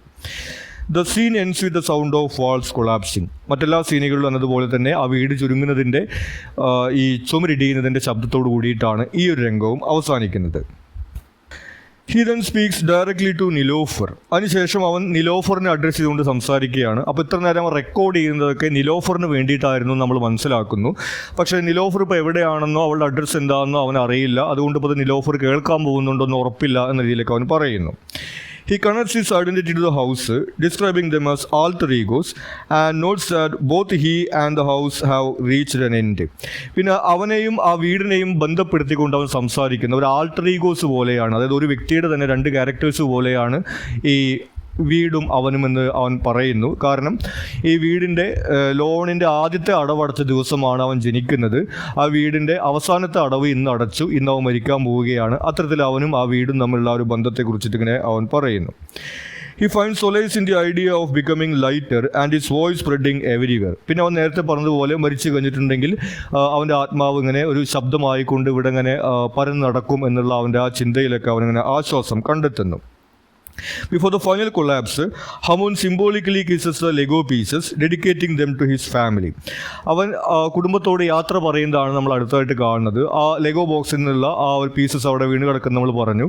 അതിൽ ഓരോന്നും എടുത്തുകൊണ്ട് അവനിങ്ങനെ ഓരോ ഫാമിലി മെമ്പറിനോടും അവൻ്റെ അച്ഛനോട്, അമ്മയോട്, അതുപോലെ തന്നെ സിബിലിങ്സിനോട്, സഹോദരങ്ങളോടൊക്കെ യാത്ര പറയുന്നത് നമ്മൾ കാണുന്നു. The scene ends with the sound of walls collapsing. മറ്റെല്ലാ സീനുകളിലും എന്നതുപോലെ തന്നെ ആ വീട് ചുരുങ്ങുന്നതിൻ്റെ ഈ ചുമരിടിയുന്നതിൻ്റെ ശബ്ദത്തോട് കൂടിയിട്ടാണ് ഈ ഒരു രംഗവും അവസാനിക്കുന്നത്. The final room. ഇനി നമ്മൾ ഈ പ്ലേയുടെ ലാസ്റ്റത്തെ സീനിലേക്ക് എത്തിയിട്ടുണ്ട്. The scene opens similarly to the first, with Roya, Asad, Parniyan and Mahan gathered around a miniature house.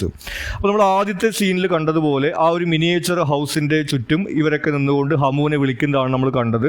അപ്പോൾ അവരൊക്കെ ഈ ഹമൂനെ അവിടെ വെച്ച് കണ്ടു, കേട്ടു എന്നൊക്കെ പറഞ്ഞു. ആ കാര്യങ്ങളാണ് ഇവിടെ വിഷ്വലൈസ് ചെയ്ത് കാണിച്ചത് നമ്മൾ പറഞ്ഞു. അപ്പോൾ നമ്മൾ വീണ്ടും ആ സീനിലേക്ക് തിരിച്ചു പോകുന്നു. അവരെല്ലാവരും അതിന് ചുറ്റും നിന്നുകൊണ്ട് ഇങ്ങനെ ഹമൂനെ ഇങ്ങനെ അന്വേഷിക്കുകയാണ്. The space where Hamun had been sitting is now empty, replaced by a few objects, a fishbowl, a clock, an old TV and a family photo album. അപ്പോൾ ആദ്യത്തെ രംഗത്തിൽ ആ വീടിനകത്ത് ഹമൂൻ ഉള്ളത് ആ സ്റ്റേജിൻ്റെ ഒരു സൈഡിൽ നമ്മൾ കണ്ടിരുന്നു. ഇപ്പോൾ പക്ഷേ ആ സൈഡിൽ ഹമൂൻ ഇല്ല. കാരണം ഹമൂൻ മരിച്ചു പോയിരിക്കുന്നു എന്നാണ് നമ്മൾ മനസ്സിലാക്കുന്നത്. അവിടെ പകരം കുറച്ച് ഒബ്ജക്ട്സ് ആണ് നമ്മൾ കാണുന്നത്. ഹമൂൻ്റെ കയ്യിലുണ്ടായിരുന്ന കുറച്ച് കാര്യങ്ങൾ, ആ ഫോട്ടോ ആൽബം, അതുപോലെ തന്നെ ഫിഷ് ബോൾ തുടങ്ങി അവൻ പല ഇടങ്ങളിൽ നിന്ന് പെറുക്കിയെടുത്തിട്ടുള്ള കാര്യങ്ങളൊക്കെ അവിടെ അങ്ങനെ കൂട്ടി വെച്ചിരിക്കുന്നത് നമ്മൾ കാണുന്നു. Hamoon's voice is faintly heard muttering an old song. അപ്പോൾ ഹമൂൻ്റെ ശബ്ദം നമ്മൾ ചെറുതായിട്ട് കേൾക്കുന്നുണ്ട്. ഒരു പഴയ പാട്ട് ഇങ്ങനെ ഹമൂൻ്റെ ശബ്ദത്തിൽ ഇങ്ങനെ പാടും നമ്മൾ കേൾക്കുന്നു. അപ്പോൾ അതും നേരത്തെ ഹമൂൻ പറഞ്ഞതുപോലെ തന്നെ അവൻ്റെ മരണശേഷം അവൻ്റെ ആത്മാവ് ഇങ്ങനെ ഒരു ശബ്ദമായിട്ട് ഇവിടെ പരന്ന് നടക്കുമെന്ന് പറഞ്ഞ കാര്യമാണ്. അത് അവിടെ ഇങ്ങനെ പ്രാവർത്തികമാവുന്നത് നമ്മൾ കാണുന്നു. The group begins excitedly taking Hamun's Lego pieces one by one. അപ്പോൾ ഹമൂൻ്റെ കയ്യിലുണ്ടായിരുന്ന ആ ലെഗോ ബോക്സിൽ നിന്നുള്ള ഈ കട്ടകളൊക്കെ ചിതറിക്കിടക്കാൻ നമ്മൾ പറഞ്ഞു. അതൊക്കെ ഇവരിങ്ങനെ ഓരോന്നായി പെറുക്കിയെടുക്കുന്നതാണ് നമ്മൾ കാണുന്നത്. Parniyan and Mahan play with these pieces with a childlike joy, eventually working together to rebuild the house. അപ്പോൾ ഈ പർണിയാനും മഹാനും ആ കട്ടകളൊക്കെ എടുത്തുകൊണ്ട് കളിക്കുന്നു. അങ്ങനെ അവസാനം എന്താണ് ഇതുകൊണ്ട് ഇപ്പം എന്തുണ്ടാക്കുക എന്ന് പറഞ്ഞിട്ട് നമുക്ക് ആ വീടുണ്ടാക്കാം എന്നുള്ള ഒരു ധാരണയിലേക്ക് അവരെത്തുന്നു. അവരങ്ങനെ വീടുണ്ടാക്കാൻ വേണ്ടി നോക്കുകയാണ് ആ കട്ടകൾ വെച്ചിട്ട്. As they discuss its structure, Roya reflects philosophically that a first-class house is defined not by its material features but by the people living it. അപ്പോൾ അവർ എങ്ങനത്തെ വീടാണ് പണിയേണ്ടത്, റൂഫ് എങ്ങനെയാണ്, എത്ര റൂം വേണം, അതുപോലെ തന്നെ കാർ പോർച്ച് വേണോ, സ്വിമ്മിംഗ് പൂൾ വേണോ, ഇങ്ങനത്തെ കാര്യമൊക്കെ ഡിസ്കസ് ചെയ്യുന്ന സമയത്ത് റോയ ഫിലോസഫിക്കലി പറയുകയാണ്, ഒരു വീട് നല്ല വീടാകുന്നത് ഒരുപാട് സൗകര്യങ്ങൾ ഉണ്ടാകുമ്പോഴല്ല, മറിച്ച് ആ വീട്ടിലെ ആളുകൾ തമ്മിൽ അടുപ്പമുണ്ടാകുമ്പോഴാണ് ഒരു വീട് നല്ല വീടാകുന്നത് എന്ന രീതിയിൽ ഏറെക്കുറെ ഈ പ്ലേയുടെ ഒരു മെസ്സേജ് തന്നെയാണ് റോയ അവിടെ പറയുന്നത്. Hamoon's voice is then heard as narrator. അതിനുശേഷം ഹമൂൻ്റെ ശബ്ദം നമ്മൾ കേൾക്കുന്നു, ഹമൂനെ കാണുന്നില്ല. He reflects on the kind of house they might build. അപ്പോൾ അവർ എങ്ങനത്തെ വീടായിരിക്കും ഉണ്ടാക്കാൻ പോകുന്നത് എന്നൊക്കെയാണ് ഹമൂൻ ഇങ്ങനെ പറയുന്നത്. He wishes it to be a place where the dead can return to life, where foetuses can grow up and where one can take flight, alluding to each of the characters. അപ്പോൾ ഈ പ്ലേയിൽ ഇതുവരെ കണ്ടിട്ടുള്ള കാര്യങ്ങളൊക്കെ തന്നെയാണ് അവൻ ഇങ്ങനെ connect ചെയ്തുകൊണ്ട് പറയുന്നത്. മരിച്ചവർക്ക് തിരിച്ചു വരാൻ കഴിയുന്ന, നമ്മൾ അസാദിൻ്റെ ആദ്യ ഭാര്യ തിരിച്ചു വരുന്നത് നമ്മൾ കണ്ടു. അതുപോലെ തന്നെ ഫീറ്റസസ് ക്യാൻ ഗ്രോ, ഈ പറഞ്ഞാൻ്റെ അബോർഷനുമായി ബന്ധപ്പെടുത്തിക്കൊണ്ടാണ് പറയുന്നത്. കുട്ടികൾക്ക് വളരാൻ കഴിയുന്ന, അതുപോലെ തന്നെ ആളുകൾക്ക് പറക്കാൻ കഴിയുന്ന, മഹാനമായിട്ട് കണക്ട് ചെയ്തുകൊണ്ട് പറയുന്നു. അങ്ങനെ ഇതെല്ലാം സാധ്യമാകുന്ന ഒരു വീടായിരിക്കണമേ അവർ പണിയുന്നത് എന്ന രീതിയിൽ അവനിങ്ങനെ സംസാരിക്കുന്നു. He describes home as being like humans, capturing the emotional essence of family and belonging. ഇനി വീടുകളും മനുഷ്യരെ പോലെയാണ് എന്നാണ് ഹമൂൻ പറയുന്നത്. അതായത് വീടുകൾക്കും വിചാരങ്ങളും വികാരങ്ങളൊക്കെ ഉണ്ടെന്നാണ് ഹമൂൻ പറയുന്നത്. നമ്മൾ നേരത്തെ പറഞ്ഞിട്ടുള്ള വീട്ടിലെ ആളുകൾ തമ്മിലുള്ള അടുപ്പത്തിലും ബന്ധത്തിലുമാണ് ഒരു വീട് നല്ല വീടാകുന്നതെന്നുള്ള ആ ഒരു മെസ്സേജ് തന്നെയാണ് ഹമൂൻ ഇങ്ങനെ റീഇൻഫോഴ്സ് ചെയ്തുകൊണ്ട് പറയുന്നത്. The lights fade, living the scene in contemplative darkness. അങ്ങനെ അവൻ്റെ ഈ ഒരു വോയിസിന് ശേഷം നാടകം അവസാനിക്കുന്നതായിട്ടാണ് നമ്മൾ കാണുന്നത്. ഇനി നമ്മളിതിൽ മേജർ തീംസിൻ്റെയും ഡ്രാമാറ്റിക് ഡിവൈസസിൻ്റെയും ഒരു അനാലിസിസ് ആണ് നോക്കുന്നത്. ആദ്യം നമുക്ക് സിംബോളിസം ഓഫ് ഷ്രിങ്കിങ് ഹൗസ് ആണ് വരുന്നത്. അത് നമ്മൾ നേരത്തെ പറഞ്ഞു പോയ കാര്യം തന്നെയാണ്. ഈ കുടുംബത്തിലെ ആളുകൾ തമ്മിൽ അടുപ്പമില്ലാതാവുന്നതിനെയാണ് ആ വീട് ചെറുതാകുന്നു എന്നുള്ളൊരു സിംബോളിസത്തിലൂടെ അവതരിപ്പിക്കുന്നത്. പിന്നെ വരുന്നത് മെമ്മറിയും റിഗ്രറ്റുമാണ്. മെമ്മറി നമ്മൾ കാണുന്നതിൽ ഓരോ കഥാപാത്രങ്ങളും അവരുടെ ആ ഒരു മെമ്മറിയിൽ കുടുങ്ങിക്കിടക്കുന്നതായിട്ടാണ്. പർണിയാനും മഹാനും അതുപോലെ തന്നെ റോയും അസാദും എല്ലാം തന്നെ പണ്ടുണ്ടായിട്ടുള്ള ആ ഒരു സംഭവങ്ങളുടെ ഒരു ഓർമ്മയിൽ നിന്ന് മോചിതരാകാൻ പറ്റാതെ ഇങ്ങനെ കഷ്ടപ്പെടുന്ന കാര്യങ്ങളൊക്കെ നമ്മൾ അതിനകത്ത് കാണുന്നുണ്ട്. പിന്നെ റിഗ്രറ്റിൽ നമ്മൾ കാണുന്നത് ഈ ഒരു കുറ്റബോധം എന്നുള്ള സങ്കല്പത്തിൽ കാണുന്നത്, ഇതിൽ ഓരോ ക്യാരക്ടേഴ്സും കരുതുന്നത് അവരുടെ ഡിസിഷൻ്റെ ഭാഗമായിട്ടാണ് അല്ലെങ്കിൽ ഫലമായിട്ടാണ് ഈ വീട് ചുരുങ്ങാൻ തുടങ്ങിയത് എന്നാണ്. അപ്പോൾ അസാദ് കരുതുന്നത് അയാൾ വീട് വിട്ട് പോകാൻ തീരുമാനിച്ചപ്പോഴാണ് ഈ വീട് ചുരുങ്ങാൻ തുടങ്ങിയതെന്ന്. റോയ കരുതുന്നത് അവൾ ആ ടി വിയിലത്തെ ആളുടെ കൂടെ ഇങ്ങനെ ഒളിച്ചോടി പോകാൻ തീരുമാനിച്ച സമയത്താണ് വീട് ചുരുങ്ങാൻ തുടങ്ങിയതെന്ന്. പർണിയാൻ കരുതുന്നത് അവൾ അബോർഷൻ ചെയ്യാൻ തീരുമാനിച്ച സമയത്ത്, ആ പില്ലെടുക്കുന്ന സമയത്താണ് ഈ വീട് ചുരുങ്ങി തുടങ്ങുന്നതെന്ന്. മഹാൻ കരുതുന്നത് അവൻ ഈ ബലൂണിൽ കയറി നാട് വിട്ടു പോകാൻ തീരുമാനിച്ച സമയത്താണ് ഈ വീട് ചുരുങ്ങി തുടങ്ങുന്നത് എന്നുള്ളത്. അപ്പോൾ ഓരോരുത്തരും എന്താണ് അവരവരുടെ ഈ ഒരു പ്രവൃത്തികളുടെ ഫലമായിട്ടാണ് ഈ വീട് ഇങ്ങനെ ചുരുങ്ങി പോകുന്നത് എന്നുള്ള ഒരു കാര്യം.